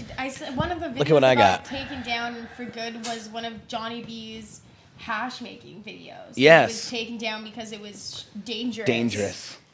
And it was like a dry sift video. Dry sift. It wouldn't save It's the not like form he of was blasting extraction. BHO through a tube or something. It's like putting a plant in ice Some water. illegal activities, though, right? Yeah, dangerous that when this knowledge gets out to the public, dangerous for politicians, dangerous for the government. Thanks a lot, guys. Cheers, guys. That's fun you brought. Ramo and Sandy. Thanks a lot, guys. Yeah, and what's the nutrient website? www.ramonutrients.com. There you go, ramonutrients.com. You got it. Yeah, and we'll make. Yeah, thanks, guys. We'll make sure we give away the rest of the goodies. Look at my pillow here. Ah, yes. It's 420 is not that far away. CLN on the back, and this pillow was to remind you to check out the broadcast this year because we're going to be doing a kick-ass broadcast. You brought. Did a note on his hand wouldn't have worked. You No, brought a pillow. I brought the pillow. I saw it sitting there. Notes aren't enough for 'Cause Jer. this is actually in my apartment. This pillow, and You I look like you want to get comfy. I do. I love pillows. It was in my apartment, and I just saw it sitting there. I was like, I might as well bring it down to the show. So it's a dope pillow that the guys from CLN made and gave to me. We had them last year sitting on the sides of the set The at our booth. 420 set. Yeah. And so, yeah, we're going to be having our broadcast this year at 420 again. It's with our homie Craig, of course, and the crew from CLN and Jade Maple, Expert Joints, Pot TV. It's going to be a big one. We've got all kinds of stuff planned. The show at 420 is going to be off the hook completely crazy. It's going to be the biggest year ever. First year of legal, quote unquote, cannabis, where now all the dispensaries are shut down and everybody's like, where am I going to get weed? So there's a lot of people. Oh my gosh, I hadn't even factored that in. It's going to be insane. Yeah, so a lot of people, a lot of black market activity. There's going to be 500 booths probably again, like last year, all selling illegal products. You know, this is, if we have legal weed in Canada, why is everything we do still illegal? Why is our entire community culture and everything we've always done still illegal? That's not pot legalization. It's a fraud. Yep. It's a total fraud. And I know somebody who agrees with me. His name's Freddie Pritchard. And I know another person who agrees with me. His name's Neil Magnussen. And there's 2 empty chairs over here. There's And actually a lot of people who agree with you, but we happen to have 2 of them who are very well spoken sitting right here. those 2 happen to be here in the room. Yes. Yeah. What's up, boys? What's up? Hey. Freddie. I like pillows too. I haven't seen Freddie on... Dirty pillows. Dirty pillows. This one is a little dirty, but Freddie, I haven't seen you around Pod TV for a little while. Neil's here every week or every couple days, so Every couple weeks. yeah. But how you doing, man? Good, doing really good. Awesome. Yeah, I took a bit of a break. Yes. Yeah, and then I don't know. I've been back doing live shows for a few weeks now. Yeah, exactly. Next week's 150. Woo! Wow. Yeah. So That's amazing. Congratulations, my friend. yeah, thanks a lot. I And appreciate that. anniversaries all around because it's the 2-year anniversary of the Cannabis Substitution Project as well. That's it. Yeah. There you go. Passed. Had a little party about that. I think you got some video on that. Yeah, we will play that video. And yeah. Oh, yeah, that's right. Oh my goodness. Thought I just got a fancy new paperweight. Yeah, there you go. Yeah, so Freddie, man, the show, 150 shows. Yeah. This is the One Man Smoke Show. Yes, it is. Yeah. Yeah, I've been basically just doing a heck of a lot of research since just before Trudeau was elected. Going back to where their official party platform said they were going to make stricter, stronger laws to punish more severely those that operate a motor vehicle, Yeah. those that sell it to children, or anybody that sells outside of their framework. And I've just been going off since then. For 150 episodes, just doing the investigative research every single week, reporting on it on a show, and coming up with pieces of the puzzle is what I tell my viewers is all that it is. All I'm doing is the fucking research. And How many dispensary raids now? 469. 469 Just take dispensary those pieces raids. of the puzzle, put them on the table, and you can click a clear picture out of everything And so that's going on. how do you acquire all of those numbers? How did you find those? Back, all of a sudden in the news, I just started seeing a lot of dispensary raids on a weekly basis, and it just popped in my head. I was like, wow, I've been really seeing a lot of dispensary raids lately. Mm-hmm. And I said, geez, they're coming after the dispensaries. So I went and did an exhaustive search on Google Mm-hmm. for all the dispensary raids in cannabis in Canada after Trudeau was elected. Do you have that list? Yes, I do. I don't do? know it off the top of my head. I've been Right. I'm sharing. Only That'd be- 469. I would It's on I would Google congratulate you if you did. Yeah, no, now it's over hosted by somebody who Google's shutting down The people that watch my show know that link. I share it all the time on my live shows. I'm gonna find that. I'd love to have But a it's getting permanent transferred over spot. to jarout.com. Oh yeah, okay. Someone's been gracious to transfer that entire file over because Google's shutting down. We should have a permanent spot for it on Cannabis Culture somewhere where we can just keep adding to it. And I backed it up too. Yeah, good. But I started counting. So I did an exhaustive search. I come up with like 114 dispensary rates, and I passed it on. This was in like 2016, and I passed it to danker.ca.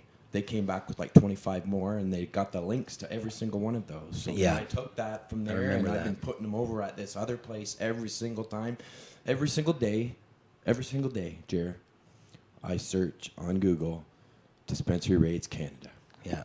Yeah, they Every rated. day. And I'm just keep adding them, and we just passed 469. I also Is that know- including Greenleaf? Greenleaf just. Or 2 no, days that ago? was called Hempire. It was Hempire? Hempire, yeah, and that includes that one. Yeah. Yeah, that's the last one on That the was list. RCMP, I'm told. You were told by who? Someone who talked to someone who was there. That sounds like not correct got. information because it's just proof VPD said they executed the search warrants. Okay. Yeah, no, that was a search warrant, And they they went in and they seized closed it product. down. Seized product, took the cash, Yeah. and because Piper Courtney from the Georgia Straight wrote an She article was the about one it. who wrote the article. Yeah, about it. exactly. Yeah. We were there. We were the first on site. We actually ran I into called. people, I called Piper. And then we ran into a girl who was there when they were doing the raids, and so Yeah. we connected her Yeah, to Piper. So we got there were minutes ready after for it. the cops left, and the girl that was in there or whatever was still. She said it happened. It was like over a 4-hour period that they fucked with There it. was Though. a. Did they there's a take few all the people- cannabis off the shelves? Yes. They did, yeah. If you could go look through the window and you can see all the shits all over the place. There's like baggies on the ground and stuff. But what It's a I've seen, post-rave and what I've mass. seen this was though is exactly what I called it as is millions of dollars of taxpayers spent on this. It's over 20 million now. Yeah. And then the denied access. Like take Jerry Martin's place for instance in Whitewood, Saskatchewan. There's Yeah. nobody getting access to cannabis there when he had 1,000 members. That's so right. you take 469,000 people out. It's 1,000 at every dispensary. Yeah. The denied access is a lot of patients. That's a half that a are million, involved with half a those. million patients. Yeah, easy. And that's if you're able to count them all. There might be more raids that you don't even know about. That's just the Well, ones that that's make the definitely paper. Not all of them. Yeah. Hamilton actually did a bunch of raids and they had media blackouts Right. about them. So How the fuck they get away with that?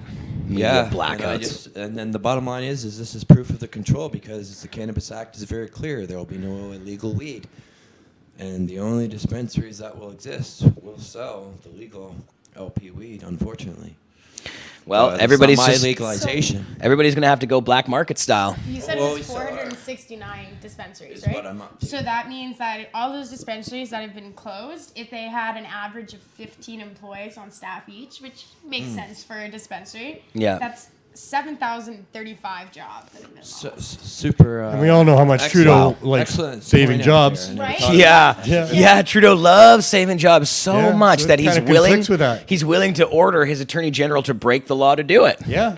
Yeah.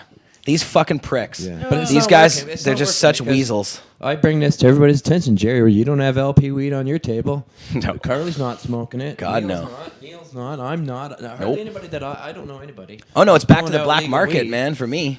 Well, I'm trying to figure out how's it working. It does. I don't fit into it. Yeah. Whatsoever. No, see, Cannabis Culture, I was saying this before to Freddie, that we wanted to open legal stores and become part of the system and help it get better or whatever else. But at this point, I could not bring myself to sell anybody this shit. I'd rather sell them like alcohol.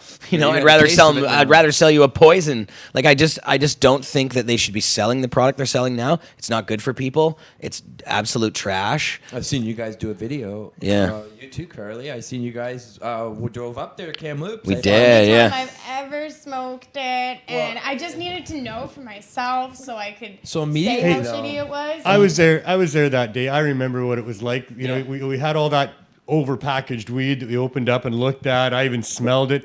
And of all of it, there was one that smelled sort of like it probably should. The Cali, I think it Yeah, was, there were- smelled the a little smell- bit like Cali. It was Some all of right. the smell wasn't Didn't smell bad. too bad. Yeah, there were some And some that of them that smelled looked okay. But the rest of Right. it, it was just dry. It didn't smell at all or Right. whatever. I hear when you smoked it, it tastes of chemicals. It doesn't taste good.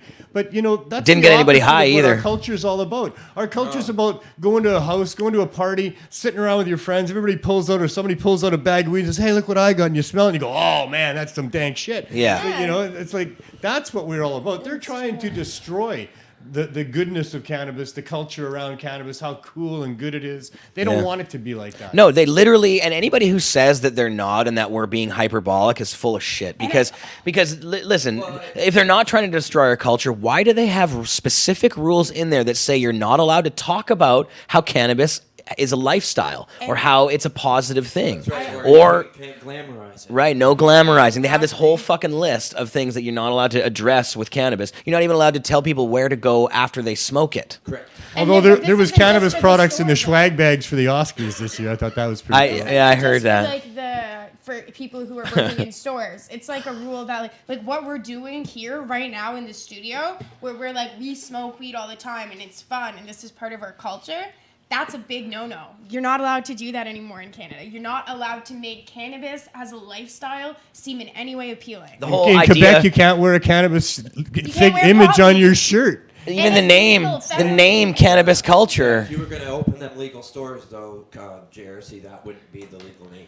Right, we Yeah. You would have to No, we change would have that, to and do you wouldn't be something, able to some put good that marketing leaf in name like there. Hobo Cannabis. and that's why we just can't open legal stores well. It's such a shitty system. I can't do it. I can't. Cannot support No, a system. nobody, that's and so- Jody feels the same way. It's just like how are we going to do it and keep our integrity? It's not possible right now. Yeah, and I believe because it's Health Canada and the government, because they treat it like a herbal medicine under the Food and Drug Act. Yeah. And it requires it to meet insane, unnatural, low microbial content. Yeah. Which means they spray or radiate or just sell bunk weeds. Some of the LP weeds are from other countries, eh? Would you be surprised at that? Yeah. Well, Well, I think a one lot of thing- the weed that they're growing is going to other countries. So and overcome it's that. this. I think the idea that they're allowed to use radiation to do it should be banned. They shouldn't be allowed to Well, do that's that. That's my activism, Jer. And Yeah. That's what I've been fighting for patients, because they're not getting quality medicine since we did those smoke shows. That's what I've been fighting for. Is I want them to. Number one, they're allowed to spray on dried and flowering marijuana.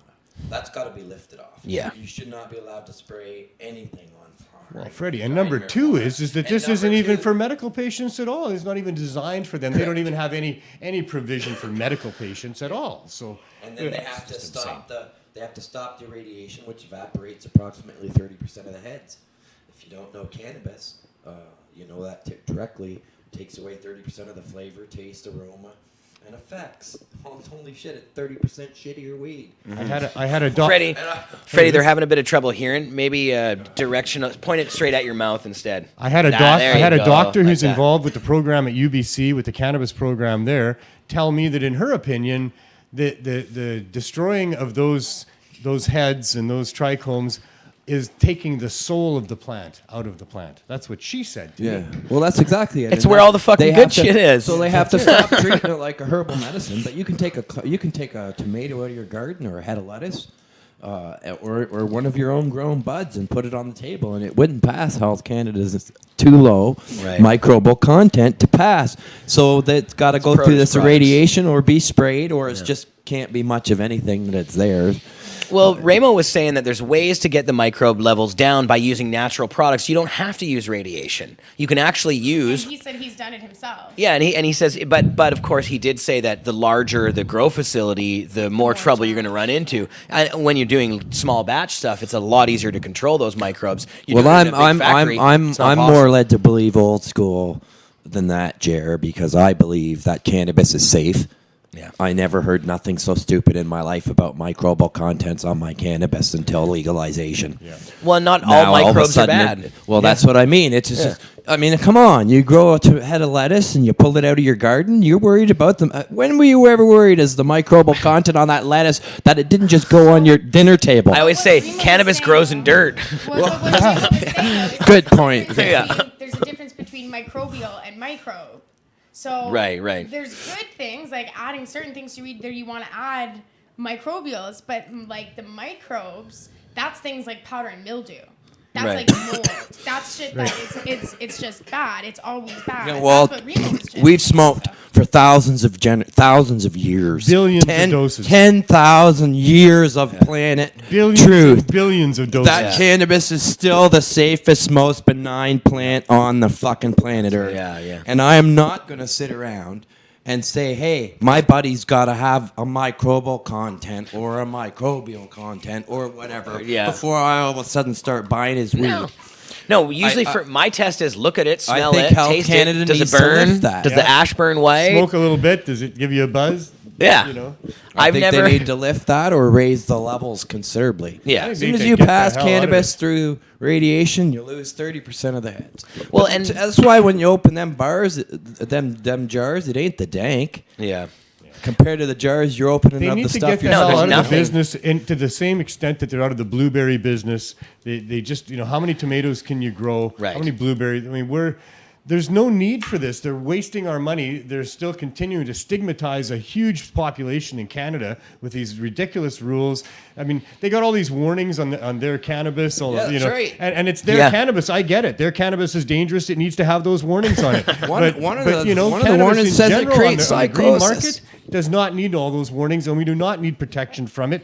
And if you're a medical user and you have a compromised immune system, and lots of those people are still using cannabis, it helps them with the consequences of radiation for cancer therapies and things like that. Yeah. But, they all get to use cannabis. It doesn't harm them. There's the odd person I've heard about. I've never met any of these people. It's very rare, apparently, that does get harmed by probably the pesticides or the fertilizer or something Yeah, in like the cannabis. hundreds- And that's they what's a should good have a point. medical store to go and get some good organic cannabis that's not going to hurt them in. And Like the hundreds of patients, all of a sudden, when the government got a hold of our cannabis, all of a sudden, hundreds of patients using Organigram and Metrum and Aurora products got sick. Yeah. And it was all over the mainstream media. Yep. I read about their stories on the show. Well, and it there's- went there's to a class loss- action yeah, there's lawsuit lawsuits about with it, Wagner, serious injury law firm. Yep. And Are for there- 6 months, we waited on my show, Jer, for the judge to make a decision on whether this was going to move forward or not. 2 weeks ago, she gave her graces, and it's going forward. Organigram's going up against a class action lawsuit for making hundreds of patients in this country sick. Yeah. What the By newspaper said was illegal nausea, pesticide. Yeah. upset bellies, losing weight. I know somebody that lost 50 pounds. It I know took a somebody month. who lost 70. This Wasn't is it- disgusting. I have never heard in my life people getting. We provide cannabis from my compassion club that I grew myself. Never went for no microbial content. I passed it straight to a patient, and they got relief. Well, and it It worked. It's And the now all of a pesticides. sudden, the government gets a hold of our cannabis. They're spraying it. And they're radiating it and using illegal sprays, and they're supposed Yeah. to be honest, and they made patients sick. And they were what does that make you feel like? That's the shit that is, what is it? Some sort of, Myclobutanol. it was off gas. It was myclobutanol. Cyanide. Hydrogen cyanide. Yeah, that's when right. burnt. Yeah. And so that's, They're approved. Right. Spray 22 on flowering But dried marijuana. I just so ha- you I don't have a know what question. You're smoking, do you? I have a question, and I feel ignorant about this, but are there microbes that are bad if you smoke them? Do we have evidence that, like, because you light it on fire, so if you light this on fire, you're going to be killing a lot of the microbes, I would How long have imagine. you been smoking cannabis? I've been smoking cannabis Have you ever heard of such a crazy question, really, Jerry? No, that's why I'm asking. I'm like, are there? In all honesty, no. Yeah. I've never heard of anything. No. And just I feel cannabis is just as safe as any vegetable I grow in my garden. Right. I got right beside the corn and the Safer. tomatoes and the broccoli and the artichokes. Whatever comes out of there Yeah. that gets tested for some kind of something. And when you smoke it, when you grow it yourself at home, you're not irradiating it. You're not, so you're going to be smoking that, and the government doesn't seem to give a shit about that. You can grow your own weed, and they're not coming in being like, does that have a microbe count on it? We have to inspect everybody's marijuana. Bring in Health Canada. Yeah, I mean, that'll be next. They'll try. But Well, it's all their rules and all their regulations and these low microbial contents and being allowed to spray on flower and dried marijuana. That's been activism of my show, the information and awareness that I've been passing on for years since we tested it in the smoke show. And you know what? Everything that happened now since 4 months into legalization has happened because everybody now knows it isn't good weed. They don't like it. Their sales are down, tastes are crappy, prices are shitty.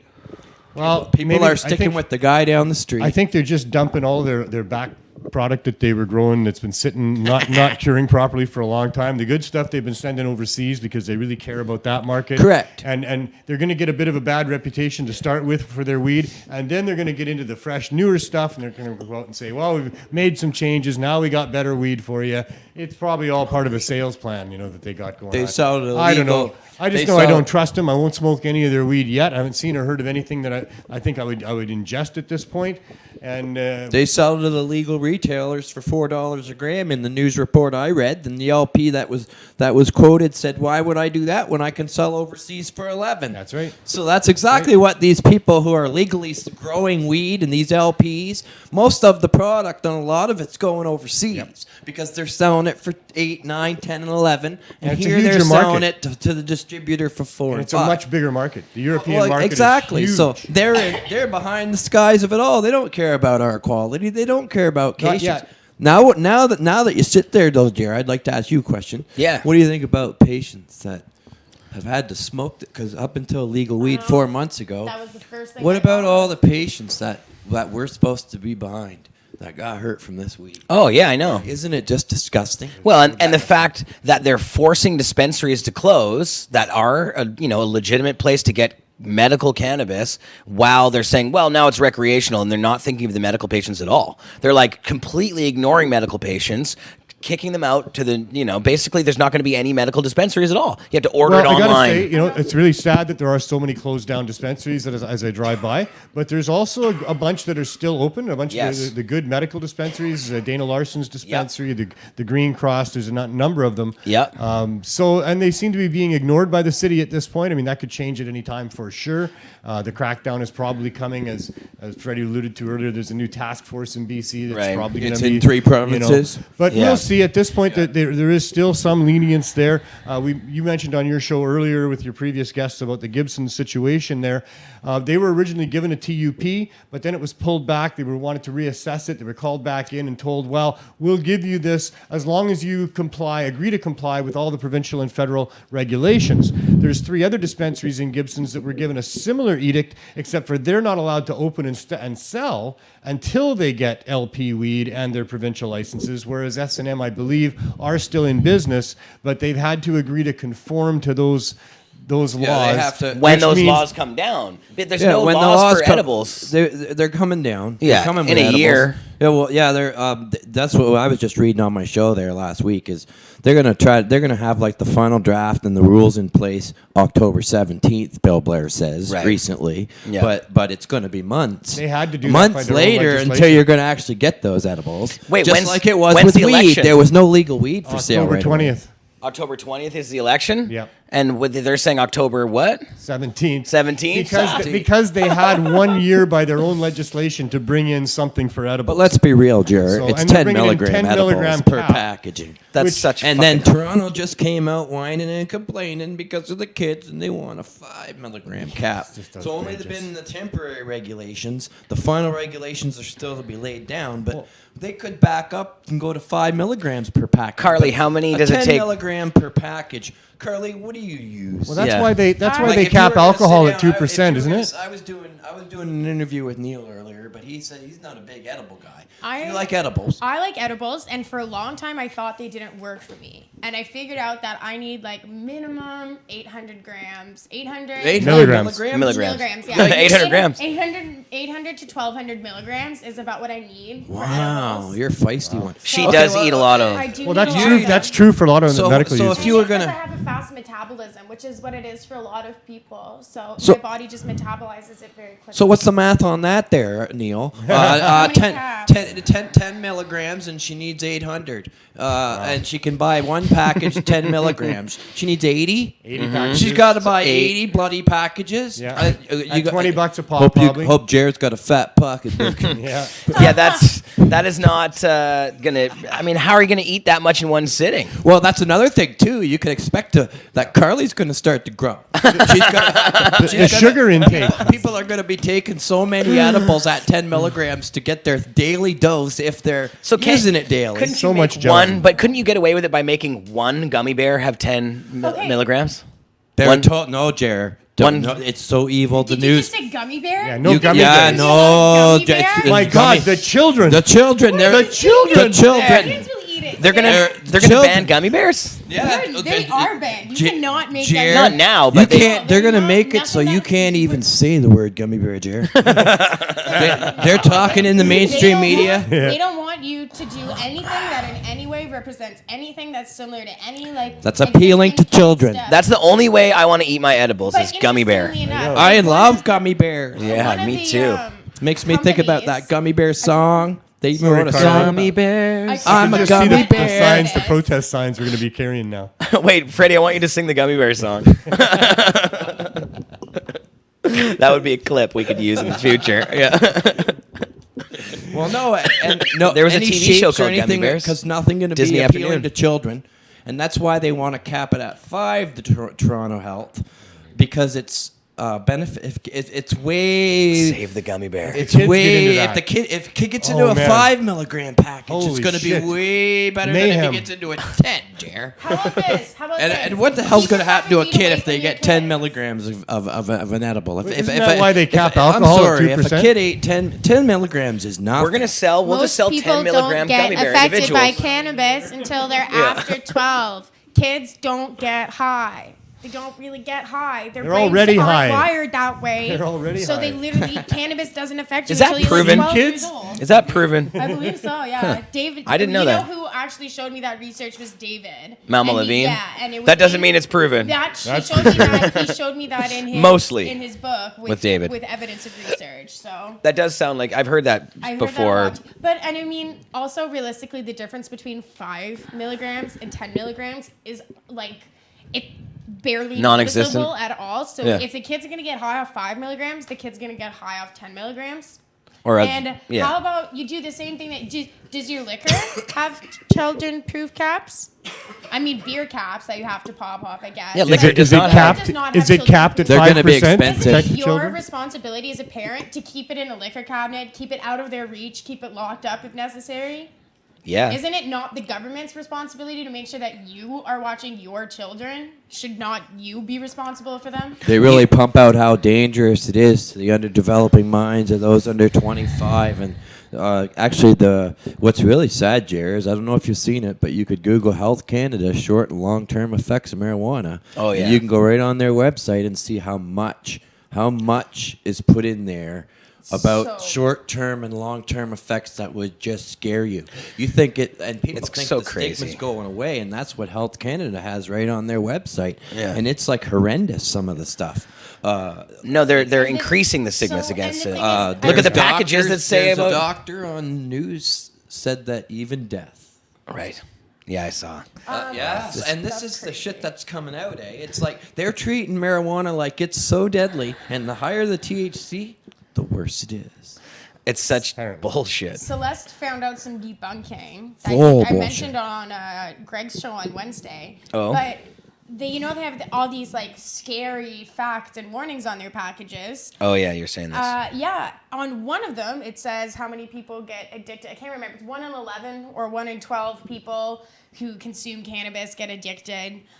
And then we discovered that that's how many people have addictive personalities.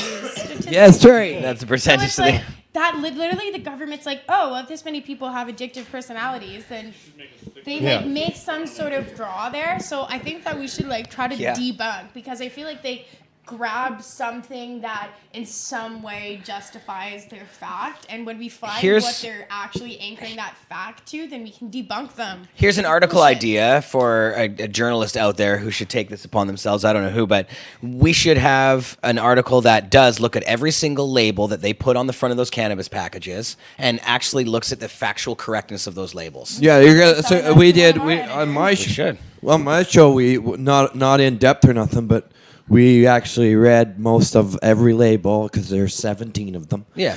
And we've read almost every single one of them on one of my live shows, Jer, and it was barf bag day. Oh, they're all brutal. But Yeah, and if we you- had the if you bag took filled up those- because there's some of them were like the one that it gives you psychosis. is ridiculous. And then when you read them all together in a row, you go, oh my God, Yeah. why would anybody want to smoke this? They're just not factually correct. You think if you didn't know nothing about marijuana and you were reading this shit, you'd be like, oh my. And you could put that through like a peer review process, or you could look at all the peer reviewed studies that deal with the things they're talking about in those labels, and it would show you that they're factually incorrect. Like, and That's this right. is our government Correct. that's trying to fucking throw this shit through us. Like, we're not going to swallow your lies. So fuck off. Yeah. I'm so sick of it. I suspect that the government has similar influence with the Department of Statistics that they do with the Justice Right. Ministry. Yeah, Stats exactly. Ooh, we know how accurate stats can be. Because I think the stats are going to save us, but it depends on who does it, probably. Carly Marley's got to go. But Neil, I wanted you to tell us about the 25th or the 20th anniversary. No, this is 20th 2 years. 2 years. 25th anniversary. It's the We 20. might get to the 20th someday, but that's a ways It's the away. 25th anniversary of 420 this year. That'll be awesome. It's not actually. We're wrong. I'm wrong. It's not the 25th anniversary. It's the 25th annual. Okay, Those are two different things. they are. I have no 25th idea why the As city Dana would Larson pass a has said- motion as Dana to Larson want to said. preclude the sales of illegal cannabis. I have no idea why they would want to pass a motion to do that all of a sudden out of the blue, and it passed. Well- and I'm not saying, hey, it's going to be a shit show of any force. I think there's just too many of us. But Yeah. it's weird that they're going to work on some strategy to try to stop illegal sales. But it just brings up this: it's not legal weed again, right? It's one Well, woman I'll tell you. mostly. I'll tell you exactly why this happened. So every year, the city councilors or park board commissioners—that's what they call them on the park board—get all uppity, and one of them, at least, it was Sarah Kirby Young in years previous on the park board. Now it's this Oh, new it's one. somebody, eh? I can't. Who's the new one? I can't remember her name. Yeah, Sarah Kirby Young's now on the city council, and she's the one who did this motion for the city council. But the park board thing, the staff of the park board argue on our behalf. They work with us. They're amazing. We work with fire, safety, Vancouver Police Department, everybody at the city and the park board, and they're amazing. It's only the commissioners themselves who are totally detached from the realities on the ground of what happened, either on the park board or the city. The politicians don't really do as much as you think. The politicians are making decisions about things, but they don't actually on the ground make those decisions. They have staff who do that. And Sadhu Johnson is the city manager. He's actually really in charge of the city, not those councilors. And, same with the park board staff. Like there's a couple there that really run that place, and the commissioners can go, oh yeah, well, we'd like to do this and that.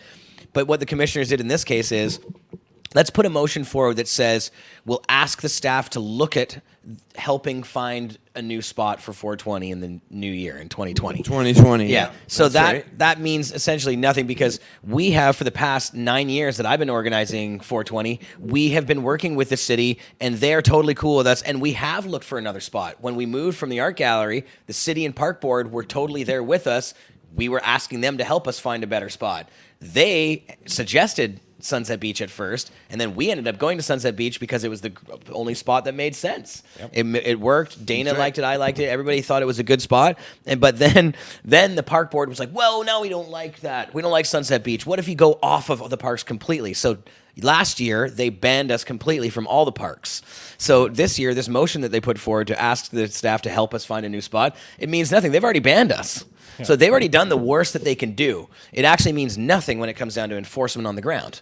They can try to ban us all day. Mark my words, they Well, will. you know, They will that's- not permit it. Yeah. That's what they will not try to. permit That's it. what they try to do to Neil here. Don't forget. Right. They try to do that to Neil here at the Cannabis Day War 2015, where fucking there was almost a fucking full-fledged Well, that was riot. the city of Vancouver. Some of us got arrested. Well, hold on now. Yeah. In the report, it was the Cannabis Act, and all of a sudden there's this motion to stop the sales. You know what I mean? And I was there that day, Jer. I know that when those On Cannabis Day. on Cannabis Day 2015. Yeah. Videos drop on my show. Oh, yeah. Or on my channel. But when they came down there and that happened with Neil, and they took, and Bert and a few guys got arrested, it stopped people from setting up booths, because I have other from previous years Cannabis Day video footage where there didn't was stop way 'em. more. Hang on, there was way more tents. There was way more of this. I'm concerned. Well, I'm concerned with a few things because it's different now, and they cited the new Cannabis Act. Yeah. Well, It's not legal cannabis. I'll tell you this: the reason that I know, just because I just work concerned behind the if a scenes show on this off like stuff. that happens, happens, Yeah. it would preclude a lot of people. That They won't be couldn't do happening. that again. No, that won't be happening again. Well, They can't do let's that at see. 420 anyway. No, and 420 is no, too they big. can't. It's too big. And the reason that happened actually. why I'm watching. Here's why this happened, because that was the I'm first watching. year for real that Sadhu Johnston became on staff. So here in Vancouver, we have a city manager named Sadhu Johnston. That was his first real year, and he's from Chicago, from Mayor Daley's office in Chicago, I believe. And so this guy is like, he's used to dealing with things a little bit more harshly, I think. So Yeah. when in Cannabis Day, when he came up, he and I didn't have the best relationship, like for real. And he got upset with me about some things, and got upset with me and Dana and Jody. Actually, we all went into the office, and actually he was quite rude to us. And so we got into it, and it was not a very friendly situation. So I actually think that had a lot to do with it. You got me beat up? I'm not saying it was me personally. Good job, but Jer. it wasn't Fucker. it was a tense situation behind the scenes in that whole thing, and he was threatening us, and I was like basically telling him that we're going to do it anyway, so go fuck yourself. And it wasn't, Yeah, we'll have to I was watch. doing it politely as an activist, saying you're going to try to crack down on something that we've been doing for 20 years. That's not okay. We're doing it peacefully. That's This is right. a protest, peaceful civil disobedience, you on and every that's front. why I can say fuck you. It's not rude, but it's that what they're doing is wrong, and so we're standing up They against gave it their oppression. best shot. They gave it their best shot. It was brutal. They brought in so many police. It's funny that, though, they wouldn't that- let us have the side that we normally use. They wouldn't let us set up a stage, and then the cops were there to not let anybody set up a booth. The mini riot that they created happened. We were arrested and taken away. They were shamed. The cops we were, did. all We of were them. like, shame, They were shame, all shame. shamed against the wall. time. Whole bunch They of all us, not walked just away me. with the tails between their legs. The speeches I hear were better that day than just about any other cannabis day, and we have great speeches every year. Yeah. There was booths set up selling cannabis after that for the rest Not of the too day, many. and the cops did not Neil, interfere. That's what my point was, because Well, I got and we the had a video little footage. and it had its impact, Freddie. It did. There was like but you come to the 14 Cannabis Day this year 14 at Thornton tents Park were and left, see that and not park every- will be filled with booths this year and Agreed. Cannabis Day, and they I will think they're never up be to back, something and they will dirty. never do that again. I think they're up to something dirty, Neil. I'm telling you. Well, they're probably because taking I'd like intel. to- I find it funny that it's 4 months of legalization. We're even having this stupid conversation because doesn't it make any sense? No. They shouldn't be coming back with restrictions at any front. I can They should, I can almost guarantee, Freddie, that Should be like, for well, 420, let's there will celebrate. not be any problems, because they don't want a safety issue where you have 100,000 people in a spot going crazy. And I'll tell Yeah. you what happened Yeah, last mad. year. We work with the cops so intimately I on don't this wanna be one. there. The cops have their Going own crazy. station right behind 420 where the cops are the whole time. They're ready. They're working very friendly with us. Very, very friendly. And actually last year, when they went down to the crowd last year, there was a guy who was in the crowd that had a warrant for his arrest that was apparently stabbed somebody. Yeah, not a cannabis. Not a crime. cannabis one. It was not cannabis related. So they came to me and they said, listen, there's a guy that we need to get out of the crowd. It's not cannabis related. Do you think that, they asked me, Jared, can you come with us? And then if anybody starts going crazy and saying, the cops are here, we're trying to arrest this guy, just tell them this isn't for weed. This guy stabbed somebody. And so eventually that's what ended up happening. I went with them, and it wasn't a big issue or anything, but they were actually very concerned about any kind of upset with the crowd. They don't want a whole bunch of potheads going nuts on the cops, right? And We'll have to wait They and know there's see. like an army of 100,000 people down there. And Well, the then in thing the is- future, into 2020, they're trying to force that location out still. Wow. So they've put in They're two, never gonna permit 2 it, years implement. Well, they Yeah. According to It's them, they're weird never that- going to permit it. It's weird the But Yeah. that's city okay passes because this we've stuff. never had their permission in the past, No. and we won't need it in the future any more than we've needed it in the past. But I mean, they're not. I Gonna just come in, saw a report on They're the not going to facts come and- in and cause a disruption and arrest people on 420. But I won't be the least bit surprised if they're there taking intel, if they're videotaping. Oh, who they've all the- already been who doing all that the for a few vendors are. years in the facial I'm sure that that's recognition. part of it. They're going Yeah. around with their cameras. They- Yeah, and I think people need to be cognizant of that a little bit about how they're displaying their whatevers. And I mean, you got arrested, Neil, in 2015, and you spent what? You went to court like No, I kept getting put off, but you still had to go down I there. went to court about 15 times. It never got to trial.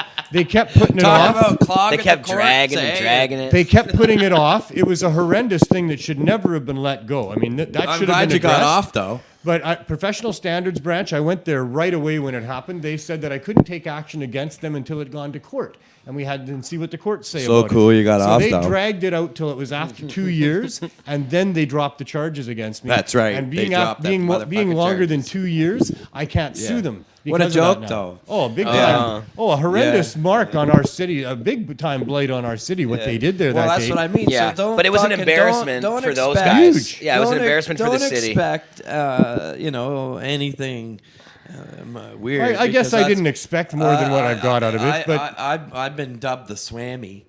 Yeah, because of my future predictions of what's gone on with our cannabis here. And I've been just vindicated over and over and over again. But, I get this funny feeling. still do I have do. a I bunch get of this funny dispensaries. feeling, and sometimes I'm right. And then I'm just Yeah. saying, don't just think it's all great, because in the future they're still looking to want to move it out of there. And I know what I think, Jer, and I don't like saying it, and it's the truth though. They got our gambling, they got our tobacco, they got our alcohol. They're in control of that all, and there's black market in all of those instances. Yeah. Black market tobacco is really huge right now because cigarettes are so expensive. And then there's a smaller bootlegging piece. If you Google, some people get charged for bootlegging. Yeah. You know what I mean? But I believe now they took control. They took Oh, yeah. full monopoly control of a government-controlled cannabis ruled by Health Canada. And I believe now there will always forever be black market cannabis. It makes common sense. there'll always be black market And cannabis. here we are using it because their shit's not the good shit. And Yeah. people can always grow good shit. Yeah. So there always will be. Our product is better in quality. Yeah. And then the big one is, hey, if you smoke a gram on the weekend, if you like, you smoke a gram, well, then you might not mind spending $15. But what if you smoke a gram a day? How many grams you smoke a day, Jer? Oh fuck. How many grams? Yeah. Over an eighth a day, just to me, probably. What, like 4? Well, it depends on the day. Sometimes a lot more than that. That's a minimum. Like if I'm, I smoke. Okay, so that's 120 grams. When I wake up in the morning, I smoke at least 4 or 5 bong tokes, like over the first half an hour that I'm up or something, and then I get to work, and we're smoking joints at work all day long, so I don't really, it's hard to count. So you're at a 5 gram minimum day. I would well, think. you And, needed 5 and a 25 gram sort of upper limit day. You Yeah. get no deals on ounces. No. Or halves or quarters. No, I'll when be you buying buy quarter from the pounds. LP. I will not buy anything less than a quarter pound for personal if I'm going to be like on the black You market. can't even do that, Jer. That's Yeah. fully His, illegal. his point is you're still going to be using My black point of market that- yeah, weed. but okay. I'll be buying black market weed. If I will you not be wanted your- buying. Long if, time. if you Yeah. wanted your 5 grams a day for 30 days, that's what? 30, 60, 150 Right. grams. A lot of money. 150 grams straight on up. You can't even buy that, Jer. You're way over your 30 gram limit, sucker. Yeah, no. And at 10 You bucks a don't- gram. You really don't kinda fit average. it. You don't fit in this legalization. You're a chronic. I will not fit into this Fucking legalization until chronic. it's changed drastically. I'm a chronic too, Jer, Legalization but I'm doesn't way fit over your me 4 and grams. I I'll don't fit fucking in. tell you that. Yeah. Oh well, 4 grams is a minimum, and plus I smoke a lot of dabs, Yeah, dabs you will go. do you. and little dab that's will all do. illegal That's a too. gram a dab probably, or half a gram Well, a dab. wait till Start they. low and What are go the slow, they what are the say. regulations on that going to be like? No dabs. Like- Oh, there's not going to be any dabs. won't be dabs. Or you're going to be tapped at 10 milligrams of THC, and you will not even feel that. Then people will really understand, because I don't believe in edibles. 10 milligrams is shit. I just don't think there's enough is a cops to dose. stop That's it not all. a dose, man. That's right. They can't enforce it anymore. It's No. the same thing as before. No, they These can't. are unenforceable laws. Yeah, And yeah. they're going to keep trying though. Too bad Trying, they didn't you listen know? to Yeah. us. But that's because that's their interest, right? But yeah, that's a big fail, though. all about money.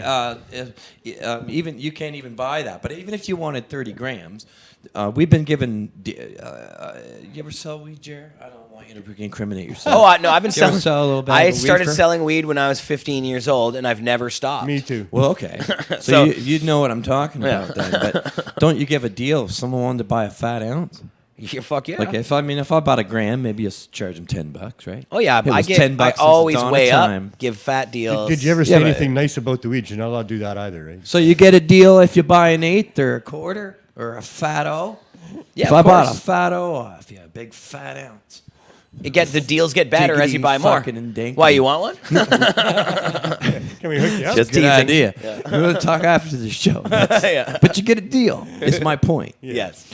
But when you got to buy if you got to buy 30 grams straight on up from the legal source, you pay $15 a gram straight on up to whatever that works I will out never to. pay that. Well, that's what I'm talking about. So Never. They There don't are- compete because they don't compete with anybody who smokes a gram a day alone. Because in 30 days you need an ounce. There are so many people that have a little tent growing, that grow, Their price don't work. themselves some weed, that have a few buddies that come over and buy an ounce or two off them, once a month or whenever they need it. It works really well. It's a nice arrangement. Yeah, if you Buddy, want a gram Buddy a here weekend. gets a little bit of extra money to live his life. Buddy here gets some nice homegrown weed that somebody cared about. What the fuck does the government have to do with that situation? Are these people thinking need the to tax government's your working income, for Neil. them? When the cop comes and knocks on the door and takes away the weed and arrests the guy with the money, is that working for these We people? all needed to be is that included, a government Neil. This that is a works for bigger the issue, people though. here? It This is. a It's bigger way issue. bigger. This It's is a the big- issue of income tax, Well, which that's- I don't agree with. I don't agree with income tax. I think- would agree I don't with agree with income it. tax if we could all be included because I'd like to grow weed and I fucking work as a caretaker for a building right now and most of my life I worked as a roofer and I always had to do income tax year. Everybody much, up. though. Hang I think on, income hang on, tax we is all pay- wrong. Everybody Too up, much, though. but I'd love to grow weed and pay my taxes. I'd pay income tax on my fucking growing of weed and I'd like to be able to ship it to a retailer who's also included without all licensing and restrictions. Yeah. And me as the grower, I'm not all handcuffed by licensing and restrictions. And boom, we're all selling weed and growing weed, and we take an entire black market and revolutionize it into a legal market, which includes everybody. We had extracts like down in the south in the States. We had edibles like down south in the States. Higher potencies, lower potencies. Give the people a choice. They got a shitload of products for sale down there. Well, there's And a if lot- they did all that, they a lot would of have other got it countries right. are doing good things. Canada seems to be the ones doing the worst job of everybody. But you're not going to take Like, a look at Jamaica. Jamaica's looking good. You're Even not taking an $8 billion a year market and flipping it over legal. That's not what they're doing. They're keeping it all legal. So you're not going to eliminate that. Right. You still want Buddy's fucking fat weed for a deal, fat ounce down the street. So Yeah. does Neil. So do I. Yeah. There's no LP weed on this table. Yeah. How many people are coming in and hanging out at Cannabis Culture with the legal jars on the tables now? I haven't seen that.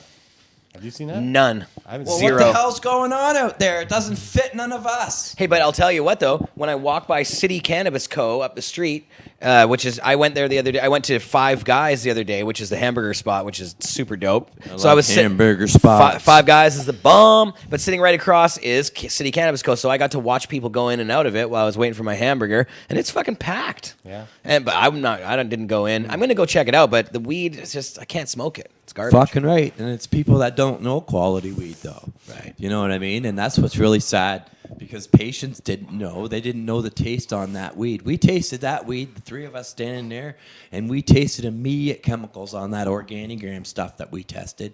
And then it turned out it was illegal spray myclobutanol. But hundreds of patients got sick Yeah. because they didn't know. They tried all pharmaceuticals and stuff that their doctor gave them, and then they realized they were going to go try weed. They went and tried that. They didn't know because they thought weed just tastes like that. They've never tasted weed that's chemmed out before. Right. People who are experienced would know right away, wouldn't they, Jerry? Well, yeah, and yeah, that's right. now it's So they sad. got There's all these sick. old guys, these veterans who are using pot for their first time as a medicine, and then they get poisoned by it. We got a bunch of young people who don't know weed going out there to those legal stores that are using them. Yeah. Don't have a fucking clue what's going on. Yeah. And they're smoking sprays and irradiated weed. won't be long, and they Freddie. think it's good. They're Won't be giving long, our and they'll go product to a bad some. name. They'll be at some party or a buddy's house, and somebody's going to pull out a bag of the green weed from the green market. They're going to find out the difference. They won't be going back to the government store. The black market and the green market. I hate calling it the black market because all that. But it's alive and well. It's never going to stop. They can't. They won't. It's I've been impossible. proud now lately, People are though, going to keep guys. growing this plant, and they're going to get less and less justification for trying to stop people Yeah. from growing this plant. and I've trading been this proud plant. lately, though. We're guys. still winning. They've been calling us the black market. Actually, our Canadian government has called us criminals, gangsters, goons, bandits, and bad boys. this is not a Bad joke. boys. That was Kerry Bad Jang. who boys, said bad that. boys. Bad boys. Yeah. So That's those gonna be are the our names. weed. Those are the names that they've called us, the black market. Most people want to call it the green market, but I've been taking on a new slogan, and I'm just black market for life. Yeah. And if they want to call me a gangster, my government, and a goon, I'm telling them they don't know what the hell they're fucking talking about. Carrie And Jang, I that work Never purveyor. tried, so I'm going to forever be black market. Carrie Jang, that purveyor of pharmaceutical drugs. That's just the kettle calling the pot black. That's all. Kettle calling the pot black, folks. There you go. Well, So, Kettle cannabis calling the substitution pot. project. yes. you Good know, transition. we had to do it at some point. Yeah. It's been an amazing 2 years. I can't believe that much time has gone by for sure. Originally, Weeds got us going. They were the donator that got me most of what I gave out the first few times that I was there, and that was early February 2017. And since then, there's been just a rash of amazing people, amazing donators, Move the Movement, the Medicinal Cannabis Dispensary, and many, many more. I'm so sorry I can't mention all of you. There's just too many, so many. Yeah. I'll make a big list one day. I'll go through it because we Yeah, a post lot of every us. time. Tons. Cannabis Culture, absolutely one of our bigger donators. So many people. The volunteers, I've got a team of about 15 volunteers. Almost all of them have been there from the beginning or early on in. And they all know what they're doing. We're a real fine-tuned machine, and we go there twice a week. We go there Thursdays and Sundays. We're there at noon. It's 380 East Hastings in Vancouver. If you happen to be around, it's Van Du. There's a huge lineup of people that meet us there. We have about 100 people that have been coming since the early times as well. It's a very loving community that's built out of there. We've seen so many great results. So many people have smiles on their faces. They used to come through the lineup and be very sad and downtrodden, and now they come through and they're more upbeat and happy. And so many good reports as well. We've got UBC on site doing interviews with people. We've got our own media person, Jerry Provost, does a great job of interviewing people and finding out their stories. Lots of their stories is that they don't use the street drugs anymore since our program has been there, that they're only on cannabis now. And that's amazing. And 2 years in, we're looking for a really amazing third year. We think there's a lot of development that's going to happen with our project and how it's already being taken on under the wings of people in other parts of Canada and North America and the world. It's a good program, Neil. What It about works, cannabis edibles work. That's They the do bottom work. line. Very, very They good. They can do. be effective for people that are on the hard drugs. They can replace those That's hard right. drugs. They A little birdie told me that I used to be on hard that you were drugs. approached by one of the LPs to get some of their product. Is that Well, true? there's Tilray has sponsored a professorship at UBC where they're looking into the possibility of cannabis as a substitute. For I thought it was opioids. Canopy. Is it Canopy? thought I don't know who it is. I don't keep much track of the Liberal Party people. You know, Right. the I thought Liberal Canopy Party was in it. I weed could be purveyors. wrong. Maybe you're right. But they did have a good friend Oh, of fuck. mine. They have, that, Martha's- they have that professorship, and it's called the Canopy Growth Professorship. Oh, is that what it or is? something. I know it's MJ Malloy is the professor that's behind that, and he has associates working with him, and one of them is Dr. Kapler, Riel Kapler. She's a good friend of ours, and she's worked with the Center for Addictions for a long time, and she's now helping him out. And she asked to have a meeting with me, and she asked me during that meeting if I would consider allowing them to supply me with cannabis for our project, but only under the agreement that I would only use legal weed. So initially I said, well, I can't do that because, I wouldn't say no to all these compassionate, highly motivated people that donate to our project. No kidding. And then afterwards I thought about that and I thought, well, anybody can grow 4 plants in their household and they could donate Unless you live that in weed, Quebec or Manitoba, and Neil. medical patients can grow and Yeah. donate more weed than that. Why would they want you not to have anybody else's anyways? Therefore, my position is that all of the cannabis and edibles that we're giving out at Van Du is made from legal weed. We're Yeah. using legal weed. No, they can give you. I think they can even give you more than that. And so You're right. I'm probably breaking. You can't we're hold- probably you can't breaking hold some over laws. 30 you know? grams, Neil. We're probably breaking some Good. laws. Who gives a shit? The law's wrong. Apparently, they give a shit. The thing is, you got to look for what the motivation is. Why do they give a shit whether or not I'm using all That's right. legal weed or Right. not? I mean, we're freedom. saving people's lives, and we've got testimonials to that out the yin yang. So, I mean, if the law is getting in the way of saving people's lives, well, the law be damned. So Exactly. they seem quite concerned that we only use weed from legal sources, and I'm going to try to maintain that that's the only place we're getting our weed from is people that have grown for themselves and are Yeah, turning you can it tell them into- we do. That's where we get our We weed do. from. That We is do where get the it weed from comes Yeah, but different from. nobody sources. can actually really And so grow. I communicated that. Nobody can actually. Technically, the only legal source, right, is your 4 plants.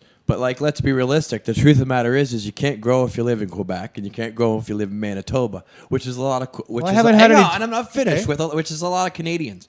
And then Right. all the rental places hasn't been tested in court now, in yet. all the legal places, all the rental people said, "No, you're not growing here." They sent everybody letters, and they said, and all the strata, "No, you're not growing here." All the condo boards, That's for no, sure. you're not growing here. Not and all it of said them. if that you had owned a home, you have to tell your insurance company that you're growing cannabis, and it's going to be named as a drug house, so that when you sell your house, you have to tell the future people that it was a drug house, and you're going to pay premiums. Wow. So Yeah, I'm that try- part's really bad. And then the only legal source is the LP weed. So you have to, and the only person right now selling is Tweed. You're going to grow Argyle or Baker Street. So suck it. Who the fuck's growing weed in Canada? Yeah. Not too many people really have that right. They're not allowed to because of their landlords. They're not allowed to because of their condo. They're not allowed to because they live in Quebec. Yeah. But the truth of the matter is they did not make this growing weed legal. And I know the way this Everybody works. should just grow anyways. Yeah, way this that's always works been is our that- mantra. Overgrow the government. It hasn't changed. We The have way not this changed works that. is some guy gets in a fight with his wife, or something happens at home, or something's going on with the kids. 911 gets called. Whatever. For some reason, the cops end up in the house. Yeah. And they see those 4 plants. You're obligated to prove to them that it's the legal source. Yeah. This is a big deal. This illegal, Yeah. illegal weed. Yeah. And you're obligated. And if it's not Save the your legal receipt source, from you're Tilray. charged in the Cannabis Act. So it's not. And who's the fuck's gonna smoke Baker Street and Argyle from Tweed? Give it a fucking joke. Well, we'll see how Much this of goes this will in be court. challenged in courts. Yeah. Well, of That's all course I it can will, say. and that's why And the black market's legalization not don't going work anywhere, for me. except a little further underground than we More were before. clog Right. courts. Yeah, more we won't- lives, more we wasted might be losing our tax. And for our storefronts, but- project, I'm not accepting any weed from This is Quebec not or, legalization. Ontario, or Manitoba, where they can't grow plants. Yeah. All of it's being grown locally. That's the just all fucking legal, truth. and now it's in the hands of Rial and Dr. M.J. Malloy, and we'll see. Whether or not that flies with them. She said she thinks it's a bit of a stretch, but she's going to put it forward to them that they could still supply us. I would not eliminate any of I these would- people. I would provide make an sure- opportunity for people to give back. Many of our donators are people that have lost people to the opioid crisis. And they ain't the they LPs, want that's to give for back. sure. If it's Canopy that comes up to you, you should be like, well, I don't take weed from anybody who's called for the arrest of other marijuana activists. Well, that's right I'll too. say that. Yeah. Yeah, it's actually So been fuck it's actually those been guys. told on stories that I read on my show is that a portion of the legal tax dollars from the legal weed sales is funding these 3 new organizations. Yeah. To come after the people. Canopy in the black is market. not good. So $1 for legal weed, LP weed, or whatever goes to putting people in prison for pot, clogging courts, Can you which say- we're gonna fight in the courts. Can you ruin say lives. protection racket? Well, I'm just saying my it's opinion. a fucking joke. It's a protection It's a racket. whole fucked up joke. Yeah. It's not. It's not my Well, and legalization. they're exposing themselves too, right? Like we're watching the unraveling of a whole bunch of things to do with the corruption of our government. Sorry, Jer, I'm bringing as a we see what fire. the influence That's good. of the PMO with the Attorney General's office, and we see this type of thing. Oh, they're we see crooked. what's I'm happening getting here tired of in the it. province I'm of getting British tired of Columbia with our legislature, where Bunch of the whistle's bullshit. being blown Legal on, weed. on how much alcohol flows through there, about how much privilege those people have, about how much of our money they think they can spend, and what they can do with And it. did you see now Martha Stewart and Ah! is working for Canopy with alongside Snoop and Martha. Well, Snoop's already previously, and you know what? Snoop's getting a great deal. So is the Backstreet Yeah. Boys, because they all signed deals with LPs, but they're not allowed. Yeah, the Backstreet Boys? TP Trailer Park Boys signed a deal with Organigram. I thought Yeah, Backstreet Boys signed a deal with somebody. No, did I say Backstreet Boys? Oh my God, That would I be- don't- well. I don't know. Hey, they probably They got should do they've probably that. got a finger in the pie They somewhere. should definitely do that. Well, no, Yeah. Trailer Park Boys got a deal with Organigram, and then Snoop Dogg had a deal going with Tweed, but they haven't had to do anything. I mean, they're not allowed to brand them. No, it says name now them it's out, called so LBS. They're just giving them free money, and then now Martha Stewart signed up with Canopy Growth, but it's going to be hemp-derived products. It says right in the story, Yeah. they're going to make hemp-derived products. Well, they so also they really bought- got legal weed, and I want to know what cannabis is, Jer. They bought that hemp bar company that makes the granola bars, Nature's Harvest. Oh, yeah, they could probably got hemp in it, hemp Yeah. hemp Yeah. CBD oil, and it's not cannabis.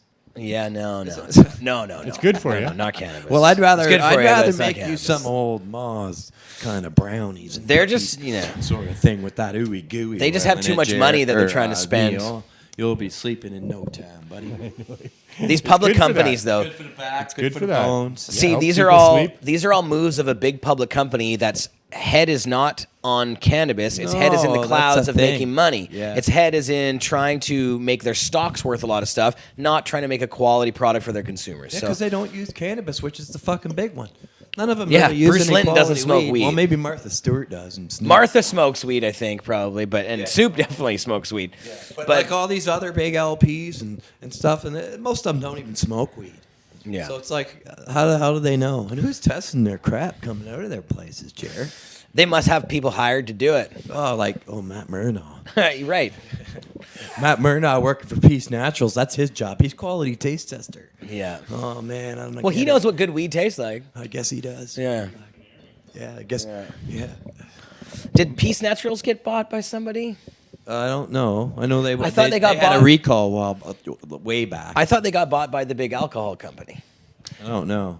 That was maybe I'm getting confused with No, my companies now. You know, the people who own Corona. You're right, but I don't think it was Peace Naturals. Oh, okay. I could be totally wrong about I that. read about that on my show. We'll have to look that one up. Can't remember. That was because. Yeah, let's watch Neil's video here. All right, so we're at Van Du, and this is where we've been doing the cannabis substitution project for the last 2 years, and we've completed 2 years, so that we're going to have a little party about that now. There's our head door guy. That's Chris, and there's Jen. And don't forget Mug. Mug is a body. Okay, there we go. Here comes Paul. He's on line management, and there's our chief of volunteers. That's Andrew there. One of our donators is Steve, and there's Jerry, and all these other people that have been integral to the project. Larry, the roller guy. So we got this cake here. Some lot of roller. You can see the cake here. Yeah. Oh, well, he's doing it. And we're gonna have a little party. So. Go ahead. Well, I'm asking. Our fearless leader here, Neil, and all this great work. And I want to say thanks to everybody because this couldn't happen without you, all you guys doing your integral part. I would say Vancouver wants to say thank you very much, and the world wants to say thank you very much for telling the truth about how cannabis can help this community. It's vital to everybody. And I want to say there's a whole lot of other people that have been integral to this project since the beginning as well. Weeds, Glass, and Gifts was the original donator that got it going. There was Colleen, who was so powerful in giving us so much every single time, every week. And that really kept us going. We wouldn't have kept going without her. Just so many donators, some anonymous and others we mention every time we do it on our Facebook page, our group page, Cannabis Substitution Project. And yeah, this project works because of big-hearted donators who really care and are very compassionate and generous, and a whole bunch of volunteers that are so faithful in showing up every single time and knowing what their niche is and their job is and getting it done.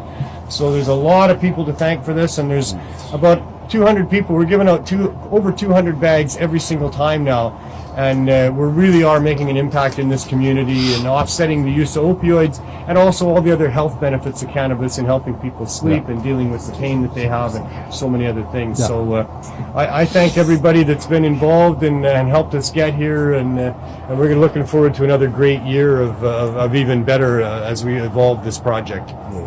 All right, I'm going to cut the cake. All right. Thanks, guys. Oh, wait, We want to say thanks, everybody. I'm going to break the bud. You were, buddy. You got the cake. The Mug. Listen to the Mug. It enforces a law. Hey, we want to say thank you. You know, you're a unsung hero. You're the guy that does, and you too, sir. Thank you very much. I appreciate it. Jerry, I'd be remiss if I didn't thank Van Du.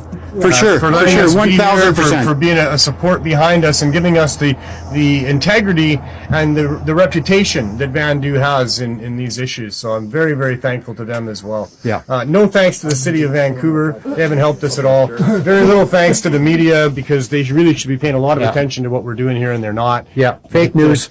So there's some I would people like to thank. Thanks to the cops for not bothering us. They've never come here and bothered us at all. So good to them. I'd like to. I'd also like to thank Sarah Bly. She's not part of this program, but because of a newspaper article on her, it got me involved in this program. So Sarah Bly gets a huge shout out from me. We need rolling papers. We need rolling papers. But Oh, good, she's back. Oh, good. Ken, you're back. like cool. Ken, how long have you been doing this for? I don't even know. If this project would not run without you. I It agree. really is true. Neil says it, I'm sure many people say that. Try to make it so that everybody gets something. Well, thank you for all that you do. No harm done. And, this is what matters. People's lives are getting saved by all the people here doing what they're doing. And that's what really matters. We're doing it for the people.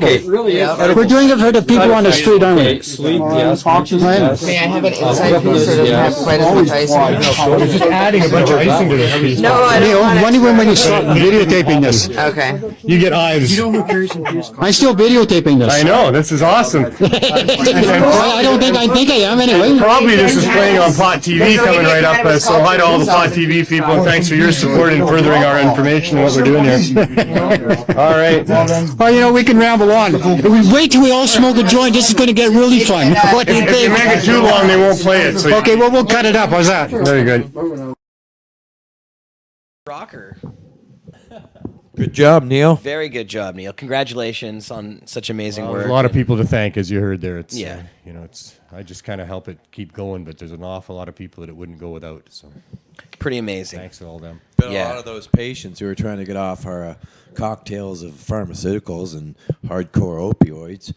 I bet you they're not really going to get much relief from a 10 milligram edible. No, we give Yeah. out high dose edibles. We don't give out any edible that's probably less than 25 milligrams. Although we do give out gummy bears that are 100 milligrams in the package in total, but there's 20 gummy bears in there, so they're 5 milligrams each. I can't believe little But, Carly sucks back 800. And I've actually, Yeah. I remember one She's always been. What a client of glutton, eh? ours, I haven't seen her for a while, but she was coming there and saying that she would just eat one gummy bear an hour. And that's all she needed, and that really helped. One her gummy get bear through an there. hour. And those are 5 milligrams. Don't say gummy bears. bear. Gummy bear. Hey, that's Gummy not bear, law. Save gummy the gummy bear, bears. I haven't gummy made that law bear. yet. I can still Save say the gummy bear. bears. That'll be our protest now, signs now in the get this. future. Remember before the video clip, we were talking about Matt Murnaugh working for Peace Naturals, and he's doing the taste testing for them or whatever. And I thought that an alcohol company had bought Peace Naturals. Well, turns out I was wrong, but it's way worse. Kronos owns Peace Naturals. right, it and is. guess who just bought a 45% stake in Kronos? It was Corona. Philip Morris Tobacco, Oh. now known as Altria. That's right. Altria, who makes Yeah. Marlboro and all the other cigarettes, Yeah. they bought half of fucking Kronos. Big You're tobacco surprised that Big and the Tobacco is alcohol buying out cannabis? and the that should alcohol be companies, that should be pharmaceutical. illegal. It should be illegal. These guys have already poisoned I tobacco, know. and Yeah. everybody knows it, and they've broken the law over and over again. Watch the movie The Insider. But that's what they for, do with like, tobacco too. They approve sprays on it and flavorings, and so they spray all kinds of shit on the leaf. The leaf probably by itself sitting over there, just cured, probably isn't really cancer. It's So you it's trust really, these guys? but I wonder they, if but Matt they Murnaugh. test. I They wonder if test it Matt after they trusts spray it. And Philip irradiate Morris it to and not be flavor it. fucking with the weed. He's the tester. He's the tester for Philip Morris weed now. That sucks for him. Well, I don't know. I mean, Yeah, but you start smoking radiation, This is the natural your brain business starts evolution. dying a little I inside. guess I'd rather have. I guess start- I'd rather have Matt there I than feel some bad. other guy to test for what they're putting out. I don't. Well, as long know. as they're not poisoning it, Well- I worry for him. I'm serious. I'm not even joking. Look what they do to tobacco. Here, smoke they this put and see. they put shit What in they're tobacco doing to on the purpose weed. to fucking hurt you. 22 approved sprays. I don't understand what you don't understand, Jerry. Yeah. Well, 22 you're right. It's all approved there. sprays to be put on flowering and dried marijuana. What don't you understand? You can't wash And I'll that tell off. you, there's 3 labels for sprays. The levels: warning, caution, and danger. And I'll have you know, out of the 22 of those sprays, 2 of them now are on danger. Really? Yeah. And what sprays And are then they allowed to there's use on? six of them on the medium one, and the rest are down here. But even the warning It's a warning label. It's mildly toxic. So all of those 22 sprays Why do you need to put them are on? toxic. Yeah. I wonder how that compares with what they're allowed to use on tobacco. Like, Well, there's what- probably hundreds. I've never done that research. But no, the tobacco's even worse. That's Aston. what I'm sure saying. there's hundreds. That's what I'm So saying. So if they're allowed to do that to and the tobacco flavors. plant and sell it as a smoking item, I mean, are they down the road going to be able to do those same things and have those same additives happening with 22 tobacco approved sprays. If I'm not Well, I'm mistaken, wondering what for tobacco though. But How many is tobacco approved? Well, to that's spray? probably if I'm not They're putting mistaken, strychnine and arsenic and other yeah, things that's in there. right. But And if where I'm does not- it come from? It's if I'm not probably mistaken, from the tobacco they leaf. grow tobacco in irradiated soil, Right. right? And I think there's That's right, regulations that that say that they irradiation have again to for do you. that. Turning So everything is that what's going to green. happen to cannabis down the road? Is it going to have that going on and other things going on and these other additives that tobacco has? And it will be like, big tobacco's product will be much That's like right. No, That's That's big exactly cannabis right. product. Well, they've already ruined that. Like you can go and get natural tobacco. That's a heck of a lot better than that stuff. And That's that- right. and that's you why we can gotta too. keep You on can overgrowing still the buy. government. You can get real tobacco, Yeah. and it's in the black market industry. Right. And that's why you got to keep overgrowing the government, and you got to keep lobbying your politicians and your media, and that's why we got to keep on Why putting your 420 on, cigarettes under black and light? keep on having our Oh, rallies and our freaky. protests because we're not You ever done see yet. that? Well, when you ever seen your cigarettes under black light? How they Like glow? a regular pack of You go smokes? into a club. Well, when smoke, you used to be able to go into bars and stuff, you could smoke, right? But under black light, you'd see it more often. People try it out. Well, wait, but here's the thing. Yeah. Well, no, you can see stuff inside glowing. No, inside. Okay, so inside but anybody that thinks that what But you're it smoking. doesn't matter. But wait, let me finish. Regardless, It's allowed. Let me finish. The tobacco that people smoke in regular cigarettes is not tobacco. Right. It's paper. It's paper Yeah. that they toast and then spray with a tincture made from the nicotine. They spray it in big things. There's episodes of how it's made about They cigarettes. squeeze Watch 'em. out the juice of the tobacco. They add a whole bunch of stuff Yes. to it. They then spray it on top of this paper. On paper. They've toasted They to toast the make it paper. brown, And then they shred the paper, Yep. and that's why when you get tobacco like that, doesn't have any sticks or any twigs in it. It's always consistent. It always tastes Well, the it ain't same and looks the tobacco same. like It's that. not tobacco at all. It's not even tobacco. The No. juice from the tobacco is actually in there somewhere. Yeah, it's tobacco the way they extract. grow our There's cannabis. tobacco extract They spray in there, tobacco along with a extract bunch on of other paper. It's stuff. not cannabis at That's all. for real. Check it out if you don't believe me. Look So it they up. might do the same thing with cannabis. It's- Squeeze out the cannabis juice. Squeeze mix a out bunch of that other shit juice. with it, spray it onto some That's paper. one day it'll probably be like That's that. what We it'll need be. it consistent. No, Yeah, and of I course. seen Yeah. Of course. pictures. I think it was Tweed. I could be wrong about the LP, but regardless, it was in an LP, and they had automatic trimmer hooked right up to a tube going to another one of the exact same automatic trimmers. So they're double trimming it and then running it through radiation. By the time you guys were in Kamloops and you did a video and you were putting all those buds that you were showing up on the high resolution magnified under the scope. magnifying. Yeah. And that's what I'm doing on my show. I've done and stuff. And Yeah. you could take my weed and bust it open, and when you go in at 200 times magnification, it is just coated with bulbous resin heads on the top of the stalks. Yep.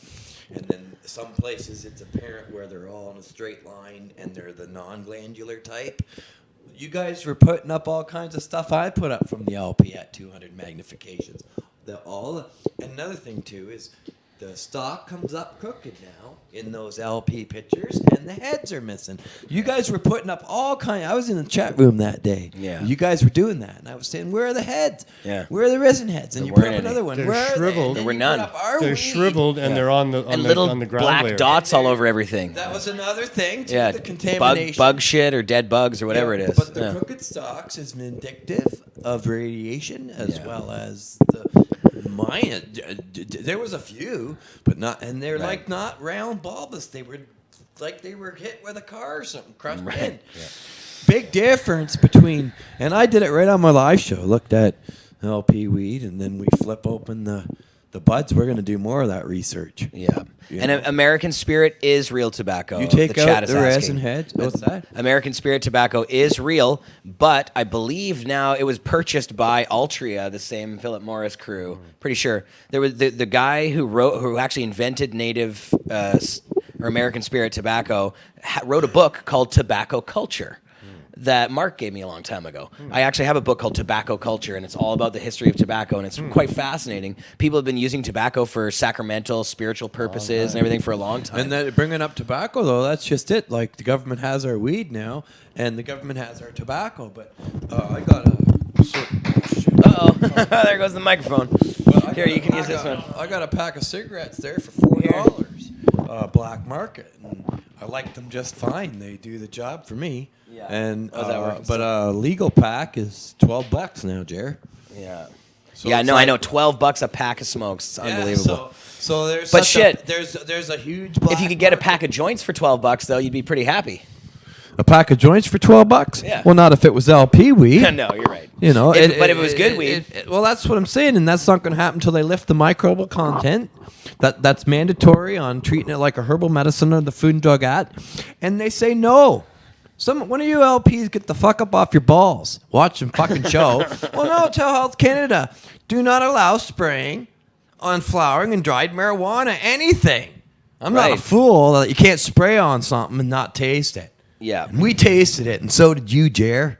Yep. That's why you're not smoking it. Right. No, and I won't be. I still have it. Make your balls I still have shrivel that up same like a weed. I little never pea- smoked it. Little peas, your balls. It's still shrivel. sitting there. I have it in the You bag. can't bring yourself to have another toke of it. I won't smoke it. I hear No, Why because would I? it's fucking bunk. I feel that. And I was wrong about natural American Spirit tobacco. American Spirit is owned by Reynolds Tobacco now, not Altria. So yes, it was purchased by a large tobacco company. Free the tobacco. Reynolds Tobacco did all kinds of. They're just like all the other tobacco companies, full of fucking Free poisons. tobacco. If they had to stop putting in the arsenic and the strychnine and those other chemicals, less people Well, would that's smoke. yeah. and Well, people would smoke less. a lot of often. people don't Yeah. understand about these sprays and and that's why they put them in there.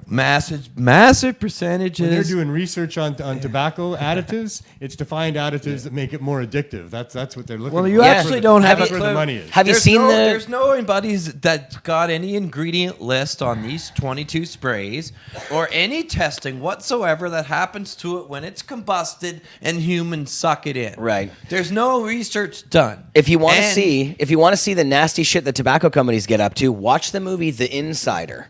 With Russell Crowe as the main actor in it. It's a true story about a scientist who worked for a tobacco company named Jeffrey Wigand, who was forced essentially to build into the tobacco nicotine delivery devices and hide it. And they were things that would shred your lungs open because they weren't allowed to add more nicotine. So they had to add other chemicals that could shred your lungs open so you could absorb the nicotine faster. And then when he came out and tried to go public to CBS on 60 Minutes about it, they put a bullet in his mailbox and threatened his life. And 60 Minutes and Lowell Bergman was the producer, played by Al Pacino in the movie. They fucking canceled him, kicked the producer off the show, and buried it completely. And what's his name? Mike Wallace went along with it, and all of them did a bunch of nasty stuff together. Those tobacco companies got deep pockets. Well, they're doing nasty shit to your weed now. Yeah. And then those sprays got massive other and inert ingredients. Nobody knows what's in them. The Monsanto one that was on there had 99% other and unknown ingredients.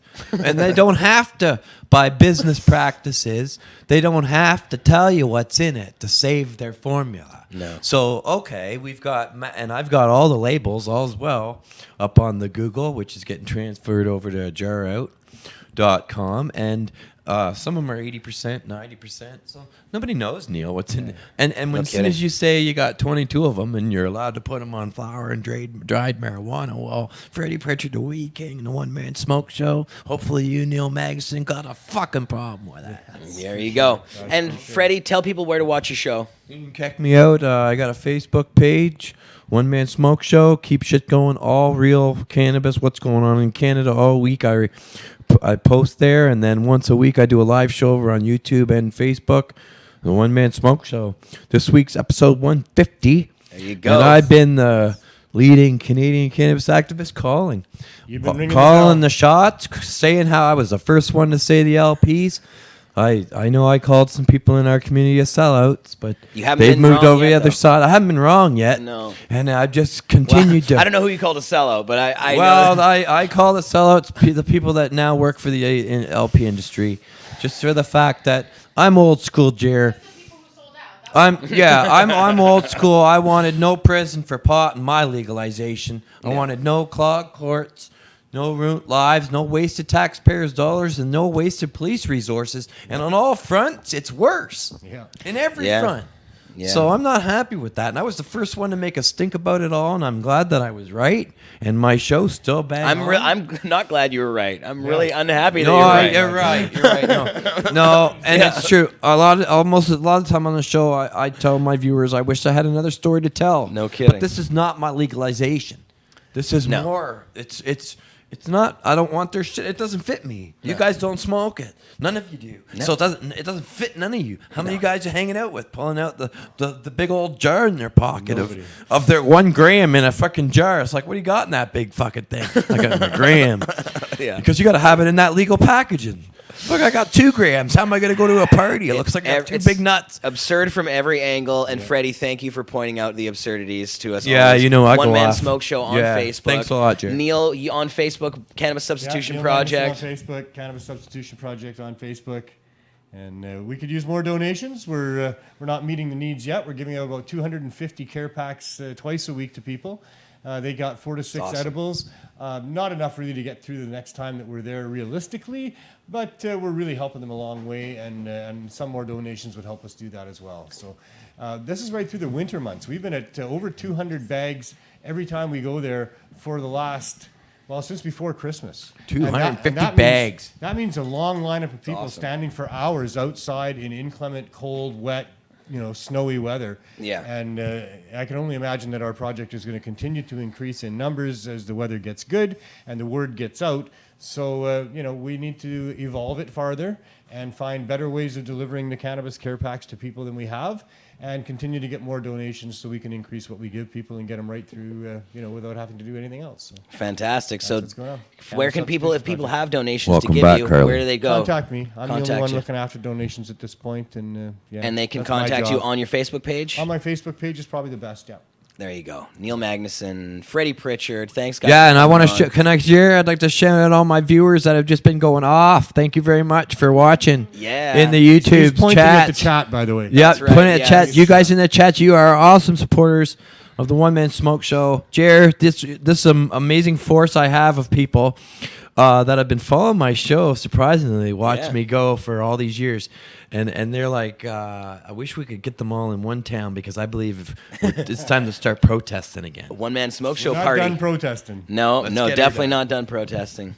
Thanks, And Jer. Carly Marley, yeah, thanks guys, big time for coming on. We're gonna wrap it up right now. Carly, thank you so much for coming back on, popping on. Yeah, I and just being wanted my- to let everyone know why I had to pop out, and it's because I've been working really hard on all sorts of stuff, but today in the past little while I've been adding lots of new stuff to the website, and in like Cannabis Culture HQ.com. Yeah, give me like 3 minutes, not even, and we're gonna have some tasty buds up on the Oh. website, so you can get them all over Canada, US. You can try tasty buds yourself. They're really Tasty affordable. Buds. They're super delicious, and I'm so excited to put them on our website. And for those who don't know what Tasty Buds are, they are chocolates that look like buds. And they're good chocolate, and they really look like weed. And they come in a bag that looks like a bag of weed. We've got 5-ounce bag, or we've got a 1-ounce bag and a QP bag that we're going to be putting on the website. And all 3 flavors: blueberry yum yum, the raspberry, and chocolate mint.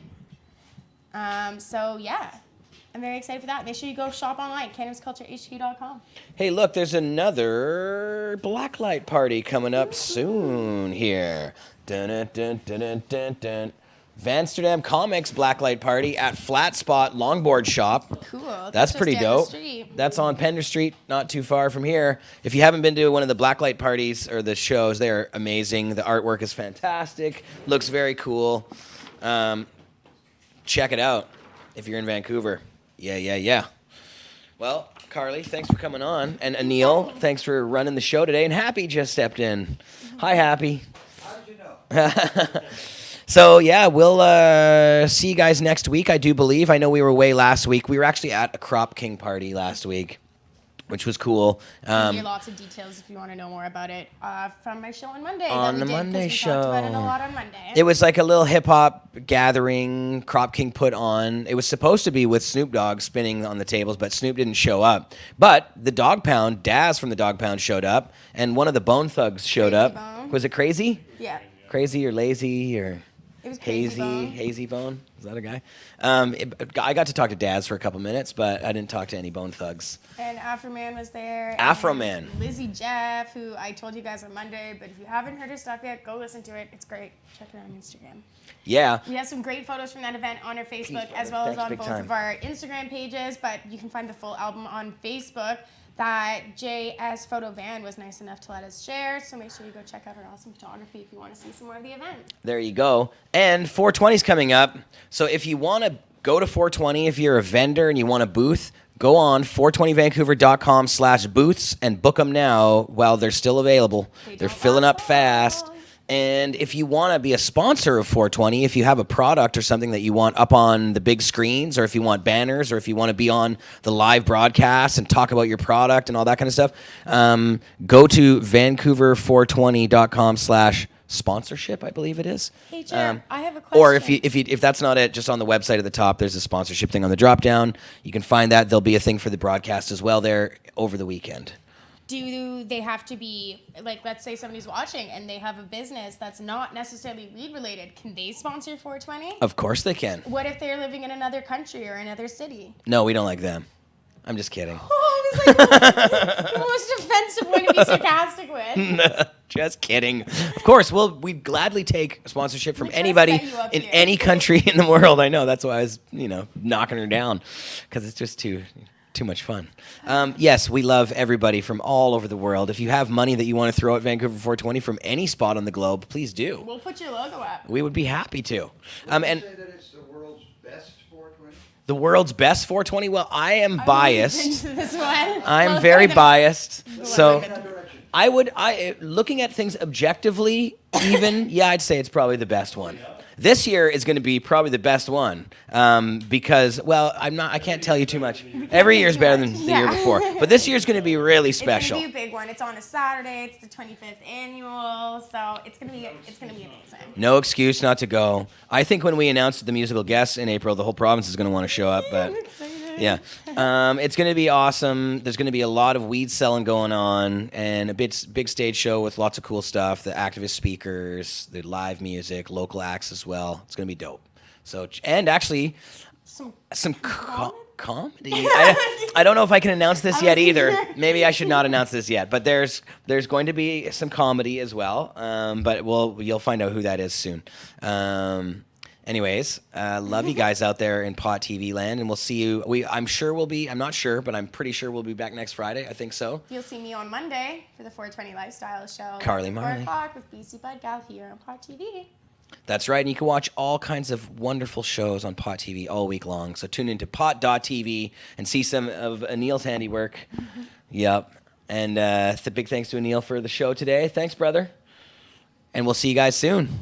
Drug peace.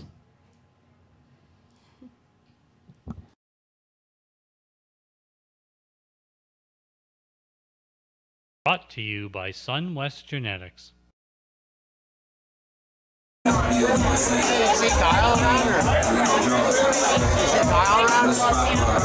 Come by here, say what's up with Crop King Seeds, meet the king himself, and see my homegirl Lizzie. I've been hearing all about her. Go close to me. Came to my reflection, you to go to me. You dripping things, so meet me on this frequency. If you ever wonder about the freak in me, go practice Kundalini under the sheets. Watch me drip, drip, drip, drip, drip, drip. Watch me drip, drip, drip, drip, drip. Watch me drip, drip, drip, drip, drip, drip, drip. Watch me drip, drip, drip, drip, drip.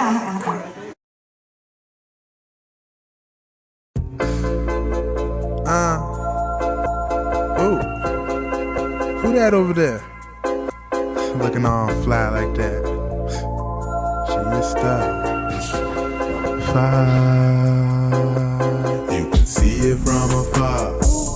She a star. She ain't posted by the bar. She a star. She be in them fancy cars. She a star, and you know she going far. I said, excuse me, what's your name? Oh, it's Mary Jane. Love that joint that's on your frame. White everything. Crystals, diamonds, you ain't playing. No, this ain't a game. You the opposite of plain. Girl, you glistening. You local homegrown. Straight from the Jeep. Matter of fact, you from the building. Down the street. Homie introduced me to ya. Back in the day. And I'm about to shoot my shot. Just like a track. You can see it from afar. She a star, she ain't posted by the bar. She a star, she be in them fancy cars. She a star, and you know she going far.